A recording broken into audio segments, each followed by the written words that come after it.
Good evening, praise the Lord అందరికీ. Open Ministries YouTube channel కి మీ అందరికీ కూడా స్వాగతం. ఈ రోజు ఒక ప్రత్యేకమైన చర్చ గురించి వచ్చాము. చర్చ అంశాలు వచ్చేసి ఉక్రెయిన్ మీద రష్యా యుద్ధం చేస్తుంది. ఈ సంభవాలు ఇంకా వీటి గురించి ముందుగానే దేవుడు బయలుపరిచారు. అలాగే సంఘాలు ఓపెన్ మినిస్ట్రీస్ చర్చెస్ అన్ని అసలు ఇలాంటి బుక్ ఏం చెప్పారు, ఏ విషయాలు బయలుపరిచారు, ఈ విషయాన్ని కూడా ముందుగానే దేవుడు బయలుపరిచాడు అని చెప్తున్నారు. అది బిబ్లికల్ గా మనము స్క్రిప్చురల్ గా మనము అది ఉందా లేదా అనేది చూద్దాము. సో మనతో పాటు ఈ చర్చలో పాల్గొనడానికి పాస్టర్ రఘుయేల్ గారు వైజాగ్ నుండి జాయిన్ అవుతున్నారు. స్వాగతం అండి, ప్రైజ్ ది లార్డ్. ఈ చర్చ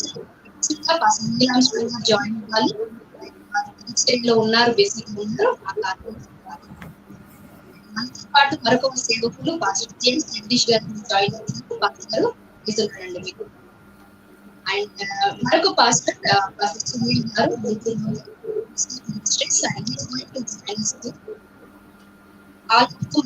డిస్కషన్ స్టార్ట్ చేసుకున్నాము. పాస్టర్ మొట్టమొదటిగా ఇప్పుడు ప్రపంచంలో క్రైసిస్ అనేది ఎంత హాట్ థింగ్ ఉందంటే Sister, I am not getting your voice clearly. Okay, is it so? Now. Okay, now It's are you okay? Yeah. Okay. So ఇప్పుడు ఉక్రెయిన్ మీద రష్యా యుద్ధాన్ని ప్రకటించింది. అయితే ఈ యుద్ధం గురించి బైబిల్లో ముందుగానే చెప్పారు. ఇది రెండవ రాకడికి సూచన అని అంటున్నారు. ఇది యేసయ్య రెండవ రాకడికి సూచననా, లేదు అని అంటే ఇంకా కొంతమంది ఏం ప్రచారం చేస్తున్నారంటే ఇది అర్మెగెద్దోను యుద్ధం అని అంటున్నారు. అసలు దీన్ని మనం ఎలా అంటే బిబ్లికల్ గా ఎలా మనం చూడాలి, ఈ విషయాలు మాతో మీరు చర్చించాల్సిందిగా కోరుకుంటున్నాను. Thank you very much, sister, for asking this valuable question. మరి మీ యొక్క ఛానల్ ద్వారా క్రైస్తవ సమాజం అంతటికి ఒక క్లారిటీ ఇవ్వడానికి మమ్మల్ని ఆహ్వానించినటువంటి సిస్టర్ గారికి ప్రత్యేకమైన వందనాలు. చర్చలో పాల్గొన్నటువంటి మా సహదాసులు జేమ్స్ గారు కూడా ప్రత్యేకమైన వందనాలు. సిస్టర్ గారు, మీరు అడిగినటువంటి ప్రశ్న ఏంటంటే, ఇప్పుడు జరుగుతున్నటువంటి యుద్ధం ఆల్రెడీ రష్యా 4 days అయిపోయింది, ఉక్రెయిన్ మీద దాడి చేసింది. అప్డేట్ న్యూస్ ఏంటంటే ఉక్రెయిన్ యొక్క అధ్యక్షుడు వాల్డిమిర్ జెలెన్స్కీ రష్యా వ్లాడిమిర్ పుతిన్ గారు చర్చలకు రమ్మని ఆయన పిలిచినప్పుడు మొదట నో అన్నాడు. ఇప్పుడైతే నేను తప్పక చర్చలకు వస్తా అన్నాడు. కాబట్టి కొంత యుద్ధ విరమణ కూడా జరుగుతుంది. ప్రస్తుతం అప్డేట్. మరి క్రైస్తవ సమాజంలో దీన్ని అర్మెగిద్దోన్తో పోల్చడం అనేది చాలా హాస్యాస్పదం. అర్మెగిద్దోన్ యుద్ధం అనేది అది ఆఖరి యుద్ధం. మానవ జాతి దేవుని మీద తిరుగుబాటు చేసే ఆఖరి యుద్ధం. ప్రస్తుతం జరుగుతున్నటువంటి జరిగిన యుద్ధాలు ఏమి కూడా దానితో ఎప్పటికీ మనం పోల్చడానికి వీల్లేదు. అలాగే బైబిల్లో ప్రభు రాకడ ముందు, రెండవ రాకడ ముందు ఏ సంఘటనలు జరుగుతాయని ప్రభు చెప్పారో అందులో యుద్ధాలు కూడా ఒకటే. జనం మీదకి జనము, రాజ్యం మీదకి రాజ్యం లేస్తుందని ప్రభు చెప్పారు. అందులో ఒక భాగమే రష్యా ఇప్పుడు ఉక్రెయిన్ మీద చేస్తున్నటువంటి దాడి. అంతే తప్ప మరి దీన్ని ప్రత్యేకంగా మనం దీని కొరకు ప్రత్యేకమైనటువంటి ప్రాఫెసీ అంటూ ఏది లేదు. బైబిల్ గ్రంథంలో ప్రత్యేకమైన ప్రవచనం ఏదైనా ఉంది అంటే రష్యా ఇజ్రాయిల్ దేశం మీద దండయాత్ర చేయడం అనేది చాలా స్పష్టంగా ఉంది. కాబట్టి చిన్నా చితగా ఎన్నో యుద్ధాలు జరుగుతాయని అస్పష్టంగా ప్రభు చెప్పినటువంటి ఆ యుద్ధాల్లో ఇది ఒకటే తప్ప మరొకటి కాదు. ఇది నా అభిప్రాయం. Thank you. Okay, thank you pastor గారు. ఇప్పుడు పాస్టర్ జేమ్స్ గారు మీరు చెప్పండి. ఎహెచ్కేలు 38వ అధ్యాయంలో గోగు మాగోగు గురించి, దాని మిత్ర దేశాల గురించి ఉంది. అసలు ఇవన్నీ అంటే ఈ దేశాలు ఏంటి, ఈ దేశాలు దండ ఎత్తడం తర్వాత అంటే దండెత్తి వేరే దేశాల మీదకి రావడం, ముఖ్యంగా ఇస్రాయెల్ దేశం మీదకి రావడం జరుగుతుంది. అసలు ఈ కంట్రీస్ ఏంటి, ఇప్పుడున్న కంట్రీస్ ఏంటి, వాటి గురించి, అది ఎప్పుడు ఇజ్రాయెల్ మీద దండెత్తుతుంది, ఈ ఉక్రెయిన్ సంఘటన ఇది పునాదియా అంటే ఇది స్టార్టింగా, మాకు ఈ విషయాలు మీరు వివరించండి. Thank you sister, thank you నాకు అవకాశం ఇచ్చినందుకు. నాతో పాటు ప్యానల్లో పాల్గొన్నటువంటి దైవజనులు పెద్దవారి వారికి కూడా నా యొక్క హృదయపూర్వకంగా తెలియజేస్తున్నాను. వాస్తవానికి ఈ సమాధానం చెప్పడానికి ముందుగా చెప్పాల్సిన అవసరం ఏంటనే దానికి నేను సమాధానం చెప్తాను. ఎందుకంటే మనం బైబిల్ని నమ్ముతున్నాము, బైబిల్లో దేవుడు జరగబోయే విషయాలు రాసి పెట్టాడు అని నమ్ముతాము, ఆ విధంగా ప్రకటిస్తున్నాం కూడా. లాస్ట్ ఏం జరగబోతున్నాయి చెప్పండి అంటే చాలా మంది అనకంటే 99.9% అవును బైబిల్ జరగబోయే చెప్తున్నాయని చెప్తారు, కానీ అవి ఏంటో చెప్పరు. ఇలా జరిగిపోయిన తర్వాత ఆ భూకంపం వచ్చిందంటే అప్పుడు బైబిల్లో ఉందని చెప్తారు. అది జరిగిపోయిన తర్వాత టవర్స్ కూలిపోయిన తర్వాత న్యూయార్క్ లో వెంటనే అలా కాకుండా జరగక ముందే బైబిల్లో చెప్పబడినవి దైవ ప్రేరేపణ చేత పరిశుద్ధాత్మాభిషేకం ద్వారా చెప్పాలి. అలా గారు గాంతం గ్రంథాన్ని రాశారు. సో ఈ గ్రంథంలో యెహెజ్కేలు గ్రంథంలోని 38వ అధ్యాయాన్ని వారు వివరించారు. ఆ విషయానికి వస్తే చాలా మంది కూడా దాన్ని కొంత కోట్ చేశారు. కానీ ఓపిరియాడ్ చేసిన పని ఏంటంటే దాన్ని ఎస్టాబ్లిష్ చేస్తూ సంపూర్ణమైనటువంటి వివరణనిస్తూ కావలసినటువంటి సమాచారాన్ని ఇస్తూ దాన్ని ధృవీకరించడం జరిగింది. అధ్యాయంలో రోసు, గోగు, మాగోగు వీళ్ళు 3 దేశాలు చూపిస్తున్నాయి. ఒకటి రష్యా, మూడవది ఈ 3 దేశాలు. ఎక్స్క్యూజ్ మీ పాస్టర్ గారు, కొంచెం వాల్యూమ్ బ్రేక్ అవుతుంది, వాయిస్ బ్రేక్ అవుతుంది, మొబైల్ దగ్గరగా. ఓకే ఓకే, కొంచెం గట్టిగా మాట్లాడే ప్రయత్నం చేస్తారు. ఒకవేళ ఇదే విధంగా ఇబ్బంది ఉంటే మళ్ళీ చెప్పండి. కొంచెం ముందుకు వచ్చి మాట్లాడండి. ఇప్పుడు ఓకే, కొంచెం లౌడ్ గా మాట్లాడండి. యెహెజ్కేలు గ్రంథంలో ఉన్న ఈ 38వ అధ్యాయంలో ఉన్నటువంటి దేశాలు అవి ఏంటి అని అడిగారు. అది రోసు అంటే రష్యా, జర్మనీ మరియు ఈ 3 దేశాలను యెహెజ్కేలు గ్రంథం 38వ అధ్యాయంలో చెప్తుంది. అయితే ఇప్పుడు ఈ ఉక్రెయిన్ లో జరుగుతున్నటువంటి విషయము ఈ యొక్క రష్యా ఇజ్రాయెల్ పైన చేసే సంబంధం ఉంది లేదా అటువైపు దారి తీస్తుంది అని భావించడానికి గల ప్రధానమైన కారణము, ఇప్పుడు ప్రపంచ దేశాలు గుర్తించాల్సిన విషయం ఏంటంటే ఈ యొక్క ఉక్రెయిన్ పైన రష్యా దాడి చేస్తుంది కదా, ఈ విషయంలో జర్మనీ వాళ్ళ యొక్క ఎకనామిక్ ఇష్యూస్ ఉన్నాయి. ఇక్కడ జర్మనీకి కావాల్సినటువంటి గ్యాస్ కానీ ఫ్యూయల్ కానీ రష్యా నుండి వెళ్తుంది, అది ఉక్రెయిన్ మీదుగా వెళ్తుంది. కాబట్టి ఉక్రెయిన్ పైన దాడి జరగటము జర్మనీకి కూడా నష్టం. కాబట్టి జర్మనీ రష్యా పక్షంలో లేకపోతే ఉక్రెయిన్ పక్షంలో ఎటో ఒక స్టాండ్ తీసుకోవడం తప్పనిసరి అవసరం. ఇప్పుడు భారతదేశం ఎటు ఉండకపోయినా పర్లేదు, కానీ జర్మనీ అలా ఉండలేదు. ఎందుకంటే తన ఎకనామిక్ ఇంట్రెస్ట్ దాంట్లో ఉన్నాయి, తన పెట్టుబడులు ఉన్నాయి, తన లాభాలు ఉన్నాయి. కాబట్టి ఆటోమేటిక్ గా రష్యాకి జర్మనీ తోడవుతుంది. తర్వాత ఏంటంటే ఈ యొక్క ఇరాన్ లో ఉన్నటువంటి టెర్రరిస్ట్ క్యాంప్స్ కొన్ని ఈ యొక్క ఉక్రెయిన్ భూభాగంలో ఉన్నాయి. సో ఇరాన్ కు ఉన్నటువంటి కోరిక ఏంటంటే ఈ ప్రపంచ దేశ పటంలో నుండి ఇజ్రాయెల్ ని తీసేయాలన్నటువంటి ఒక బలమైన కాంక్ష ఉన్నటువంటి ఒక శత్రుపూరితటువంటి దేశము ఇరాన్. సో వాళ్ళ టెర్రరిస్ట్ క్యాంప్స్ ఈ యొక్క ఉక్రెయిన్ లో ఉన్నాయి. కాబట్టి ఇప్పుడు రష్యా దాడి చేయడంతో ఏమవుతుందంటే రష్యా ఉక్రెయిన్ కి వ్యతిరేకంగా చేస్తున్నాయి.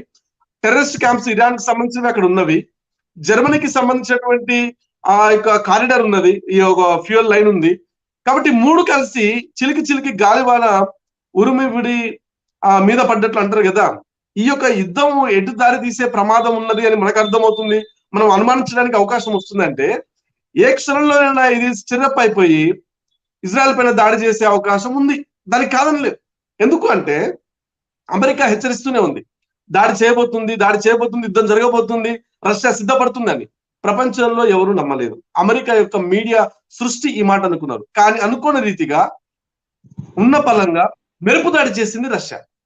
సో అంటే యుద్ధం అనేది చెప్పి అగ్రిమెంట్ చేసుకొని ఇలా జరగదు, అది అనుకోకుండానే జరుగుతాయి. అయితే కొన్ని సూచనలు కనబడుతున్నాయి. దాన్ని బట్టి మనకు అర్థమవుతుంది ఏంటంటే ఈ 38వ అధ్యాయంలో యెహెజ్కేలు గ్రంథంలో ఉన్న 38వ అధ్యాయంలో ఉన్నటువంటి యుద్ధము, జరగబోయే యుద్ధము చరిత్రలో ఇంతకు ముందు జరగలేదు, త్వరలో జరుగుతుంది. ఎందుకంటే బైబిల్లో చెప్పబడిందంటే తప్పకుండా జరుగుతుంది. అయితే ఆ యుద్ధం జరిగేటప్పుడు రష్యాకు సహకరించేటటువంటి జర్మనీ, ఇరాన్ ఇక్కడ ఈ ఉక్రెయిన్ యుద్ధంలో కలుస్తున్నాయి. కాబట్టి ఈ మూడు ఈ ఏకక్షణంలో టర్న్ అయ్యి ఇజ్రాయెల్ పైన దండెత్తే అవకాశం ఉన్నది కదా, ఆ అనుమానం కనిపిస్తుంది. సో ఈ ఉక్రెయిన్ యుద్ధం బైబిల్లో రాయబడలేదు, ఇది ఇజ్రాయెల్ పైన జరగబోయే యుద్ధం రాయబడి ఉంది. అయితే అందులో ఉన్నటువంటి దేశాలు ఇక్కడ కనబడుతున్నాయి, ఇంటర్లింక్ అయి ఉన్నాయి. కాబట్టి ఇది పూర్తి కాలం ఈ 38వ అధ్యాయంలో జరగబోయే యుద్ధానికి దారి తీసే ప్రమాదం అయితే కనిపిస్తుంది. అది నా సమాధానం sister. Okay, thank you pastor గారు, చక్కటి విషయాలు మీరు చర్చించారు. ఇంకా కొన్ని చర్చించాల్సినవి ఉన్నాయి, మళ్ళీ మీ దగ్గరకు వస్తాము. పాస్టర్ సునీల్ గారు from Hyssop Ministries. Praise Lord pastor గారు, వెల్కమ్. వందనాలు సిస్టర్ గారు, వందనాలు. పాస్టర్ గారు, మీ మినిస్ట్రీ గురించి ఒక 1 minute మీరు చెప్పండి.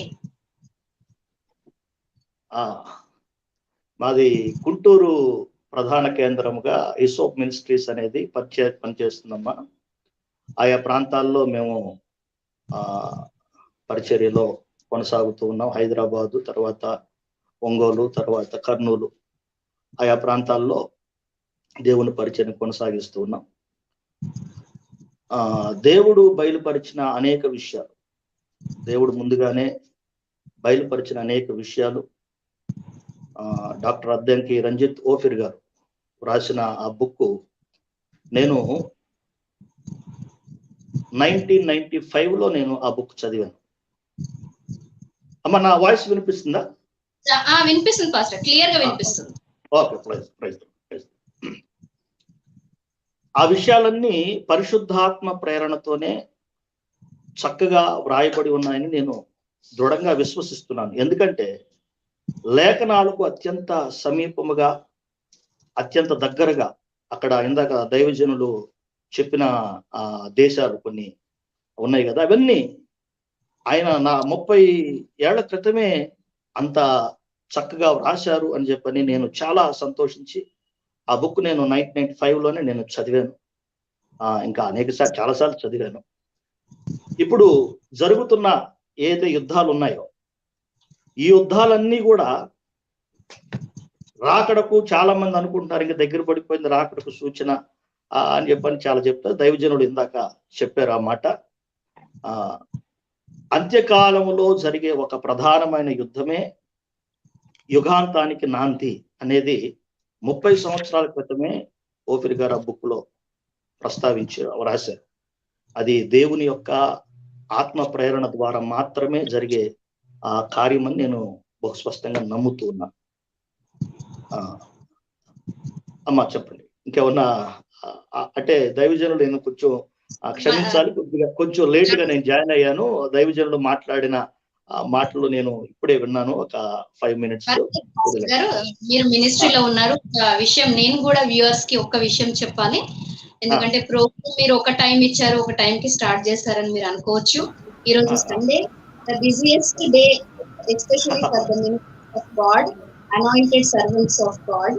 మనందరికీ తెలిసి అర్థం చేసుకోవాలి, ఒక్క పాస్టర్ ఒక్క చర్చే నడిపించట్లేదు. మన దగ్గర ఒక్కొక్క పాస్టర్ 4-5 బ్రాంచెస్ నడిపిస్తున్నారు, ప్రయాణాలు ఉన్నారు. ఆ కారణం చేతనే పాస్టర్ నీలాంశం గారు కూడా మనకు జాయిన్ కాలేకపోతున్నారు. దయచేసి వ్యూవర్స్ అందరూ అర్థం చేసుకోండి. అండ్ నేను కూడా ఇప్పుడు కొంచెం సర్వీస్ లోనే ఉన్నాను. సర్వీస్ లో ఉండి వాళ్ళకి కొంచెం వాక్యం చెప్పి నేను వచ్చాను, అందుకే ఆలస్యమైంది. అందుకోసం మీ గురించే చెప్తున్నాను, ఎందుకంటే ఏ పాస్టర్ ఖాళీగా ఉండరు, అందరూ 6 అలా సర్వీసెస్ నడిపిస్తూ ఉన్నారు. కాబట్టి సో మీ మినిస్ట్రీ వండర్ఫుల్. మీ కొరకు మేము ప్రార్థన చేస్తాము, ఇంకా మీరు అంతకంతకు వర్ధిల్లాలని. అయితే మీ వాయిస్ బ్రేక్ అవుతుందమ్మా సిస్టర్ గారు. ఓకే బ్రదర్, మీరు 1995లో బుక్ కొన్నారని అంటున్నారు కదా? అది నేను కొనలేదమ్మా, ఒక బ్రదర్ తెచ్చిచ్చారు నాకు. ఓకే, నా దగ్గర ఈ బుక్ ఉందండి. దీంట్లో వచ్చేసి మొదటి ముద్రణ వచ్చేసి 1990 నవంబర్ లో ఇది ముద్రణ చేశారు. దాదాపు 32 years. అంటే ఈ బుక్ రాయడానికి కొంత టైం పడుతుంది, ప్రింట్ చేయడానికి టైం పడుతుంది. అంటే దానికంటే ముందే 40 years బ్యాక్ దైవజనులకు మరి దేవుడు ఏదైతే అంత్యకాలంలో జరగబోతుందో స్పష్టంగా తెలియజేశారు. సో తెలియజేస్తున్నాం కదా. ఇప్పుడు చాలా మంది, నేను మిమ్మల్ని అంటే పాస్టర్ సునీల్ గారిని నేను అడుగుతున్నాను, ఈ విషయాలు మాత్రం తప్పకుండా చెప్పాలి. బైబిల్ చదివితే చాలు మనకు తెలిసిపోతుంది అంటున్నారు. మరి ఎంతమంది బైబిల్ చదివే వాళ్ళకి అంత్యకాలంలో జరుగుతున్న సంభవాలు తెలుసు? ఎందుకు మనం ఈ బుక్ చదవాలి? నిజంగా దైవజనులకు అంత్యకాల సంభవాల గురించి తెలియజేశారా? అది మీ మాటలో మేము విందామని అనుకుంటున్నాం. పాస్టర్ గారు దయచేసి మాకు చెప్పండి. మంచిదమ్మా. మీరు ఒక మాట అన్నారు, బుక్ చదివితే తెలిసిపోతుంది అనేది మాత్రం అది నేను అది హాస్యాస్పదం. ఎందుకంటే ఒక చిన్న సంఘటన చెప్తానమ్మా. నేను చిన్న సంఘటన చెప్తాను. ఓఫిర్ గారు రాసిన బుక్స్ అన్ని దాదాపు నేను చదివాను. అందులో పరిశుద్ధ దేవుని గురించిన సందర్భం వచ్చింది కాబట్టి చెప్తున్నాను. పరిశుద్ధ దేవుని గురించిన జ్ఞానము అనే బుక్ ఒక అంకుల్, నాకు తెలిసిన అంకుల్, అంటే ఆ 97, 98 ఆ ప్రాంతంలోనే నా దగ్గర ఉన్న బుక్ చదవండి అంకుల్, చాలా పరిశుద్ధ దేవుని గురించిన జ్ఞానము, చాలా త్రిత్వాన్ని గురించి చాలా చక్కగా ఇందులో రాశారు అని చెప్పి నేను ఆ బుక్ ఇచ్చినప్పుడు ఆయన తర్వాత రోజు నా దగ్గరికి వచ్చి, అయ్యా నాకు ఒక్క ముక్క కూడా అర్థం కాలేదు అన్నాడు.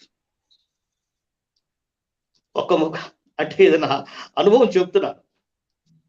ఇందులో వ్రాయబడిన విషయాలు అంత ఈజీగా అర్థమైపోతాయి అని నేను అన్నగాని ఖచ్చితంగా ఓఫిర్ గారు, ఎందుకంటే బైబిల్ ఎలాగైతే చదివి చాలా మంది బైబిల్ చదువుతున్నారు కానీ అర్థం కావట్లేదో, అలాగే యుగాంతం బుక్ కూడా చాలా మందికి అర్థం కాలేదని నేను అనుకుంటూ ఉన్నాను.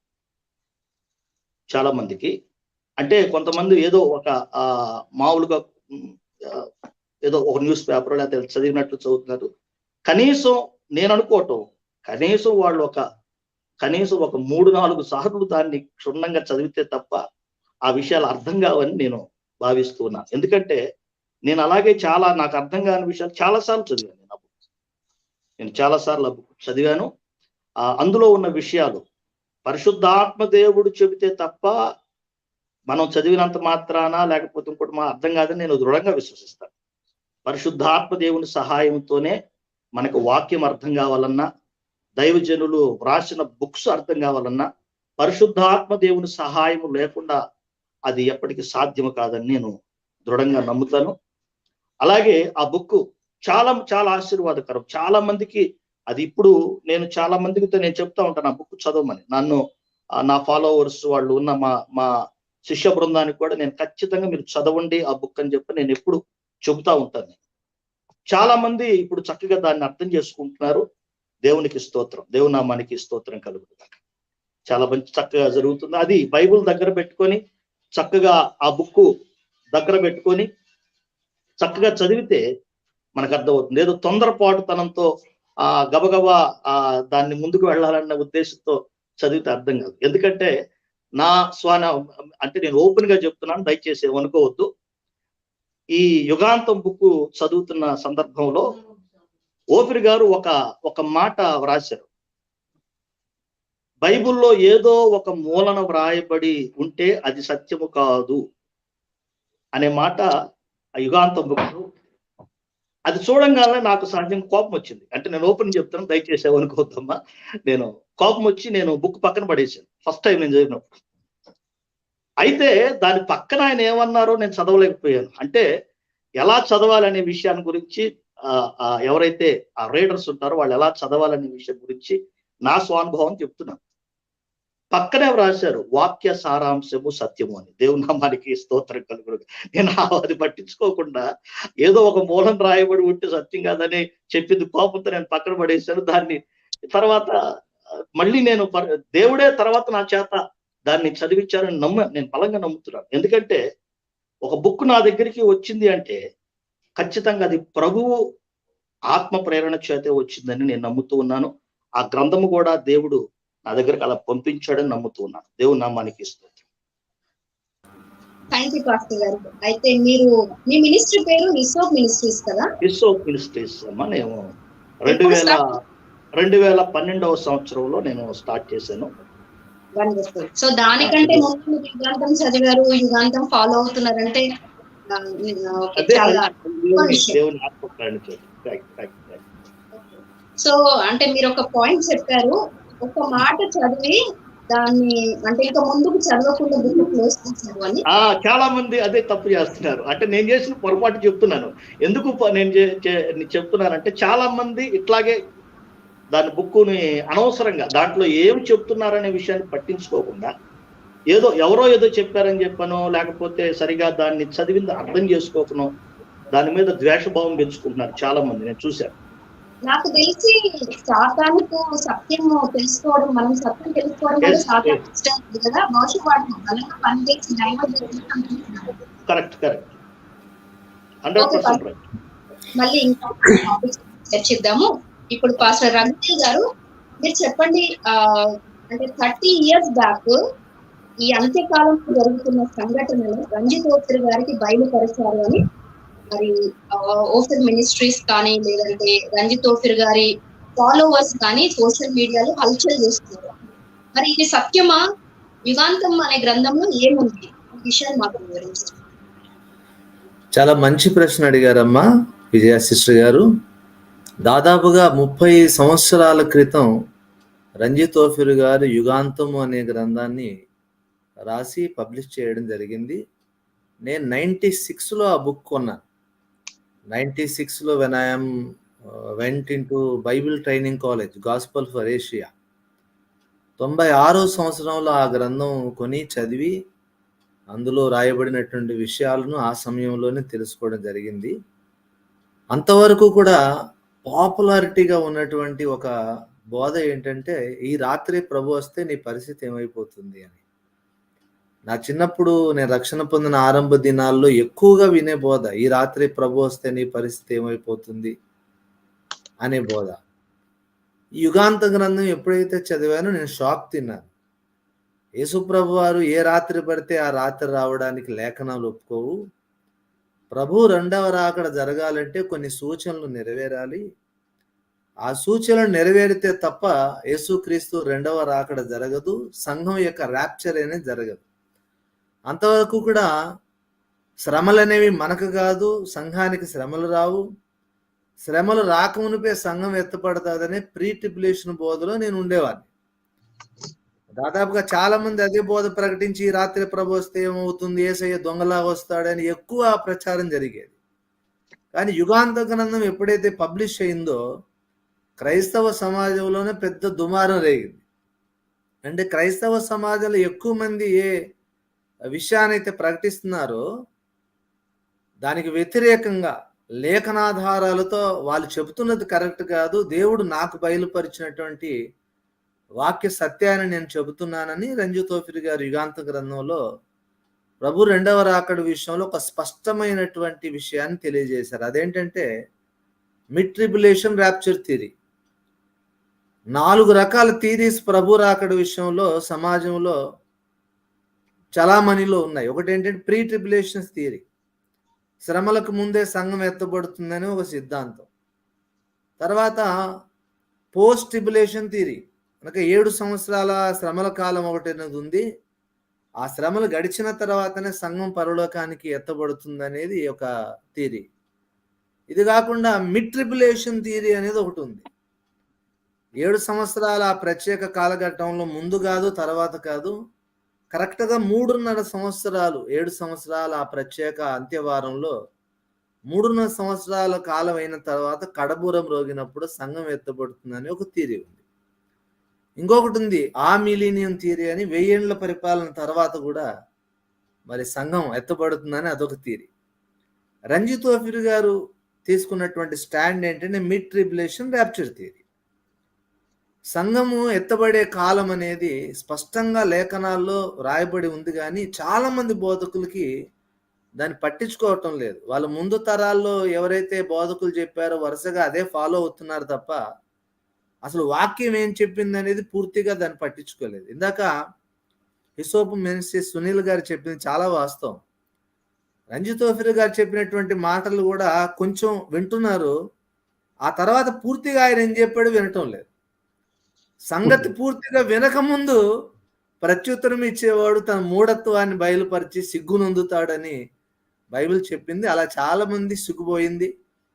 లేదు లేదు రంజిత్ ఓఫిర్ గారు చెప్పిందంతా తప్పు అని అన్యాయంగా ఎదురుగుండా వచ్చి మాట్లాడే దమ్ము ధైర్యం లేకుండా అక్కడక్కడ మాట్లాడిన వాళ్ళందరూ కూడా ఇప్పుడు వారి యొక్క అభిప్రాయాలు మార్చుకుంటున్నారు. మరి సంఘానికి కూడా శ్రమలు వస్తాయి. యుగాంత గ్రంథంలో అసలు రాయబడిన విషయం ఏంటంటే, ప్రభుదినం ఇప్పుడే వచ్చినట్లుగా బోధకులు చెబుతున్నారు, అది కరెక్ట్ కాదు. ఆనాడు దెస్సలోనికలు రాసిన పత్రికలోనే పౌలు చెప్పాడు, సహోదరులారా ప్రభుదినం ఇప్పుడే వచ్చినట్లుగా ఆత్మ వలనైనను మా యుద్ధ నుండి వచ్చినదని చెప్పిన పత్రిక వలనైనను ఎవడైనను మీకు చెబితే మీరు మోసపోవద్దు, త్వరపడి చంచల మనస్సులు కావద్దు. మొదట భ్రష్టత్వం సంభవించి నాశన పాత్రుడు పాప పురుషుడు బయలుపడితేనే గాని ఆ దినము రాదు స్పష్టంగా చెప్పాడు. మొట్టమొదటిగా యాంటీ క్రైస్ట్, అంతిమ అబద్ధ క్రీస్తు లేదా క్రీస్తు విరోధి బయలుపరచబడాలి. ఆ తర్వాతనే ప్రభు దినం వస్తుందని దెస్సలోనికి రాసిన పత్రికలో స్పష్టంగా పౌలు చెప్పినది. రంజిత్ ఓఫిర్ గారు పౌలు యొక్క ఆ యొక్క విధానంలో రాకడ విషయంలోని సత్యాన్ని స్థాపిస్తూ, మరి అంతిమ అబద్ధ క్రీస్తు ముందు బయలుపరచబడాలి గనక అతడు బయలుపరచబడడానికి కూడా వేదిక అనేది ప్రపంచంలో ఎలా సిద్ధమవుతుందని దానియేలు ప్రవచన గ్రంథం మొత్తం ఆదికాండం నుండి ప్రకటన గ్రంథం వరకు, ఇందాక సునీల్ గారు చెప్పారు, ఒక విషయంలో ఏదో ఒక చోట రాయబడిన విషయం సత్యం అవదు. మనం ఏదైనా ఒక సత్యాన్ని గ్రహించాలి అంటే ఆ విషయంలో బైబిల్ గ్రంథంలో అన్ని స్థలాల్లో చెప్పబడిన విషయాలన్నిటినీ మనం ఒక చోట పోగు చేసుకొని అన్ని వచనాలకి సమాన న్యాయం చేస్తూ ఒక సారాంశాన్ని మనం వెలికి తీస్తే అది 100% సత్యం అవుతుంది. ఈ రాకడ విషయంలో ఈ ప్రీ ట్రిబులేషన్ బోధకులందరూ ఏం చేశారంటే ఏదో ఒక ముక్క పట్టుకున్నారు కాబట్టి వాళ్ళకి సత్యం తెలియలేదు. రంజిత్ ఓఫిర్ గారు పరిశుద్ధాత్మ వలన బోధించబడి బయలుపరచబడినటువంటి విషయాన్ని అనుసరించి రెండవ రాకడ విషయంలో అసలు ఆదికాండం నుండి ప్రకటన గ్రంథం వరకు కూడా బైబిల్ వచనాలన్నీ ఏం చెబుతున్నాయి అన్నిటిని పరిగణలో తీసుకొని దేవుని వాక్య సారాంశ సత్యాన్ని క్రైస్తవ సమాజానికి ఎంతో ప్రయాసతో అందించారు. మొదట యుగాంత గ్రంథం ద్వారా చెబుతున్నటువంటి విషయం ఏంటంటే, అంతిమ అబద్ధ క్రీస్తు బయలుపరచబడితేనే గాని ఆ దినం రాదు. ఈ అంతిమ అబద్ధ క్రీస్తుకి బైబిల్లో ఉపమాన భాష ప్రకారంగా చిన్న కొమ్ము అనే పేరు ఉంది. ఆ చిన్న కొమ్ము ఎక్కడ నుండి వస్తుందంటే 10 కొమ్ములు కలిగిన ఒక క్రూర మృగము, మరి అది సముద్రంలో నుండి పైకి రావడం దానియేలు గ్రంథంలో ప్రవచనం మనం చూస్తాం. అది 10 కొమ్ములు కలిగిన క్రూర మృగం అంటే దశరాజ్య కూటమి. మొదటి ప్రపంచ యుద్ధం జరిగింది. ప్రపంచ యుద్ధం జరిగిన తర్వాత అమ్మో యుద్ధం ద్వారా ఇంత నాశనం ఇంత వినాశనం ఉందా అని చెప్పి కొన్ని దేశాలు కలిపి నానాజాతి సమితి అని ఒక సమితి ఏర్పాటు చేశారు. నానాజాతి సమితి ఏర్పాటు చేసినప్పటికీ కూడా అది ఫెయిల్ అయిపోయి రెండవ ప్రపంచ యుద్ధం జరిగింది బికాజ్ ఆఫ్ అడాల్ఫ్ హిట్లర్. అమ్మబాబాయ్ రెండవ ప్రపంచ యుద్ధంలో ప్రపంచం మరీ నాశనాన్ని చూసింది. అమ్మబాబాయ్ ఇక మూడవ ప్రపంచ యుద్ధం వస్తే మొత్తం ఏ దేశానికి అగ్రరాజ్యాలు అనబడిన దేశాలని అణుబాంబులు తయారు చేసి పెట్టుకున్నాయి.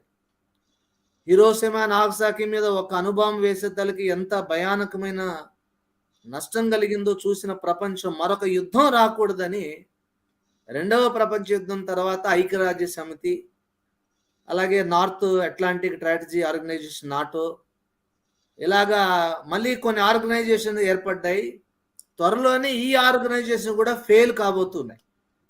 యుగాంత గ్రంథంలో చెప్పబడిన విషయం అదే. ఐక్యరాజ్య సమితి, నానాజాతి, ఈ యొక్క నాటో ఇవన్నీ ఫెయిల్ అయిపోయి అగ్రరాజ్యాలుగా పిలువబడినటువంటి రాజ్యాలు కూడా పతనం అయిపోయి మధ్యప్రాచ్య దేశములో నుండి 10 దేశాలు కలిపి ఒక కూటమి ఏర్పడతాయి. దశరాజ్య కూటమి. ప్రపంచమంతా ఒకే ప్రభుత్వాన్ని రన్ చేయాలని అవి తీర్మానం చేస్తాయి. అందులో నుంచి యాంటీ క్రైస్ట్ వస్తాడు. అసలు ఈ దశరాజ్య కూటమి ఏర్పాటు చేయబడాలన్నా ఇందాక జేమ్స్ గారు చెప్పినట్టుగా రష్యా ఇజ్రాయిల్ దేశం మీద దండెత్తి యుద్ధం చేయాలి. అది వీటన్నిటికీ కూడా ఒక నాంది ప్రారంభం. ఓకే ఇప్పుడు పాస్టర్, మనము అది అంటే అది క్రైస్ట్ సిస్టర్ గారు గురించి డిస్కస్ చేద్దాము. యాంటీ క్రైస్ట్ ఎలా వస్తారో కూడా చెప్పారు. So many things are there in Yugantham book. Yugantham. మనం అన్ని కూడా చెప్పలేము, బట్ మీరు టూకీగా చెప్పారు ఏమేమి ఉన్నాయి అంటే. Yes. అపోస్తలుడు రంజిత్ ఓఫిర్ గారికి అసలు ఏ విషయాలు చెప్పారు, ఎంత మట్టుకు అనేది కొంత మట్టుకు మరి ఆసక్తి కలిగిన దేవుని బిడ్డలకు అందించాలని మీ ద్వారా ఈ చర్చ మనం చేయడం జరుగుతుంది. సో చాలా విషయాలు ఉన్నాయి. మరి మీరు అన్నట్టు ఒక మాట అంటే సరిగా వినకుండా, కంప్లీట్ గా వినకుండా మాట్లాడడము, అసలు బుక్కే చదవకుండా బుక్ను విమర్శించడము అనేది అది పొరపాటని మరి ఇద్దరు సేవకులు కూడా వారి చర్చలో చెప్పి ఉన్నారు. అయితే ఇప్పుడు పాస్టర్ జేమ్స్ జగదీష్ గారు మీకు ఒక విషయం అడుగుతున్నామండి. ఇప్పుడు ఉక్రెయిన్ మీద రష్యా దండెత్తి వచ్చింది అంటే ఇది మనము ఏసియా రెండవ రాకడకు ఒక సూచనగా చెప్పుకోవచ్చా? మరి ఇది కాదు, 38లో అది ఇస్రాయేల్ మీద దండయాత్ర చేస్తుంది అని చెప్పినప్పుడు ఇంకా ఎన్ని డేస్ పట్టొచ్చు? మనము ఎలా దీన్ని అంటే ఈ టైమింగ్స్ ని మనం ఎట్లా అసెస్ చేయొచ్చు, అది మీరు ఏమైనా వివరిస్తారా? Sister, thank you. యాక్చువల్గా ఇంతకుముందు చెప్పిన దానికే మళ్ళీ రిలేటెడ్ గా మీరు ప్రశ్న అడిగారు. వాస్తవానికి ఈ ఉక్రెయిన్ తో జరిగినటువంటి యుద్ధం ఏది కూడా ఆ ఎహెజ్కేల్ గ్రంథంలో 38వ అధ్యాయంలో ఉండే యుద్ధం కాదు, ఒకటి. రెండోది, దీనికి దానికి మధ్యలో ఎంత కాలము టైం ఉంటుందనేది మనం చెప్పలేము, అది బైబిల్ చెప్పలేదు. ఓకే. అయితే ఈ సందర్భంగా ఉక్రెయిన్ పైన జరుగుతున్న దాడి సందర్భంగా కొంచెము ఈ ప్రపంచ పరిస్థితులను కొద్దిగా మనం చూద్దాం. ఓఫిర్ గారు పుస్తకం రాసినప్పుడు నేను 2001లో చదివానండి. అప్పుడు వారు చెప్పింది ఏంటంటే అమెరికా మరియు రష్యా రెండు పతనం అవుతాయి అని చెప్పారు. అంటే ఎస్పెషల్లీ రష్యా దాడి చేసింది కాబట్టి అది పతనం కాకపోయినా అమెరికా పతనం అవుతుందని చెప్తే ఆ రోజుల్లో ఉన్నటువంటి పరిస్థితి వరల్డ్ లీడర్షిప్ లో అమెరికా ఉంది. ఎవరు కూడా దాన్ని విని అందరు నవ్వుకునేవాళ్ళు.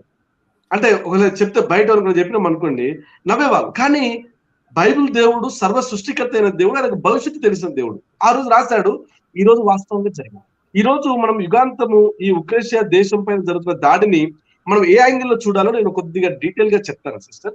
ఎందుకంటే ఈ యుగాంతం గ్రంథం చెప్పింది ఏంటంటే అమెరికా పతనం ఒకటి, రెండవది రష్యా దాడి ఒకటి.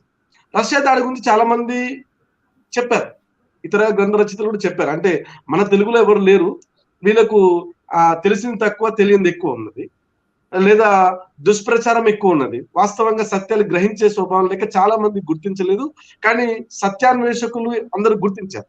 కానీ ప్రపంచవ్యాప్తంగా కొంత ఒపీనియన్ ఉన్నా కూడా ఓఫిర్ గారు చాలా స్పష్టంగా చెప్పింది ఏంటంటే అమెరికా పతనం అవుతుంది అని చెబితే అది మరి ఓఫిర్ గారు 1990లో రాశారు.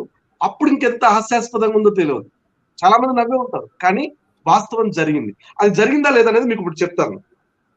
మొదటిసారిగా అమెరికా ఇరాక్ పైన యుద్ధం చేసింది. ఏ ఉద్దేశంతో చేసింది? అణ్వాయుధాలు ఉన్నాయి, రసాయనిక ఆయుధాలు ఉన్నాయని చెప్పి చేసింది. అవి చూపించలేదు. అప్పుడు ఏమైపోయింది? అమెరికా ప్రపంచ దృష్టిలో పలుచన పడిపోయింది, అవమాన పాలైంది. ఆ తర్వాత ఏం జరిగింది? ఆ తర్వాత ఆఫ్ఘనిస్తాన్ పైన దాడి చేసింది. దేనికి? టెర్రరిస్టులు ఉన్నారు, టెర్రరిస్టులు ప్రపంచానికి ప్రమాదం దాడి చేసింది. కానీ 15 సంవత్సరాల తర్వాత ఏం జరిగింది? అదే టెర్రరిస్టులకు తమ దేశాన్ని ఆఫ్ఘనిస్తాన్ వారి చేతిలో పెట్టి వెళ్ళిపోయింది.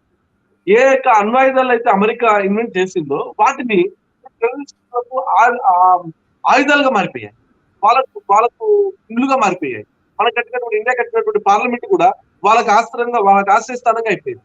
అంటే ఏ తాలిబాన్ చూపించి యుద్ధం చేసింది ఆ తాలిబాన్ వెలుగొట్టకపోయింది, పైగా ఆ తాలిబాన్కి దేశం చెప్పింది, ఆ తాలిబాన్ తో చర్చ జరుగుతుంది, అంటే డిప్లొమాటిక్ చర్చ జరుగుతుంది.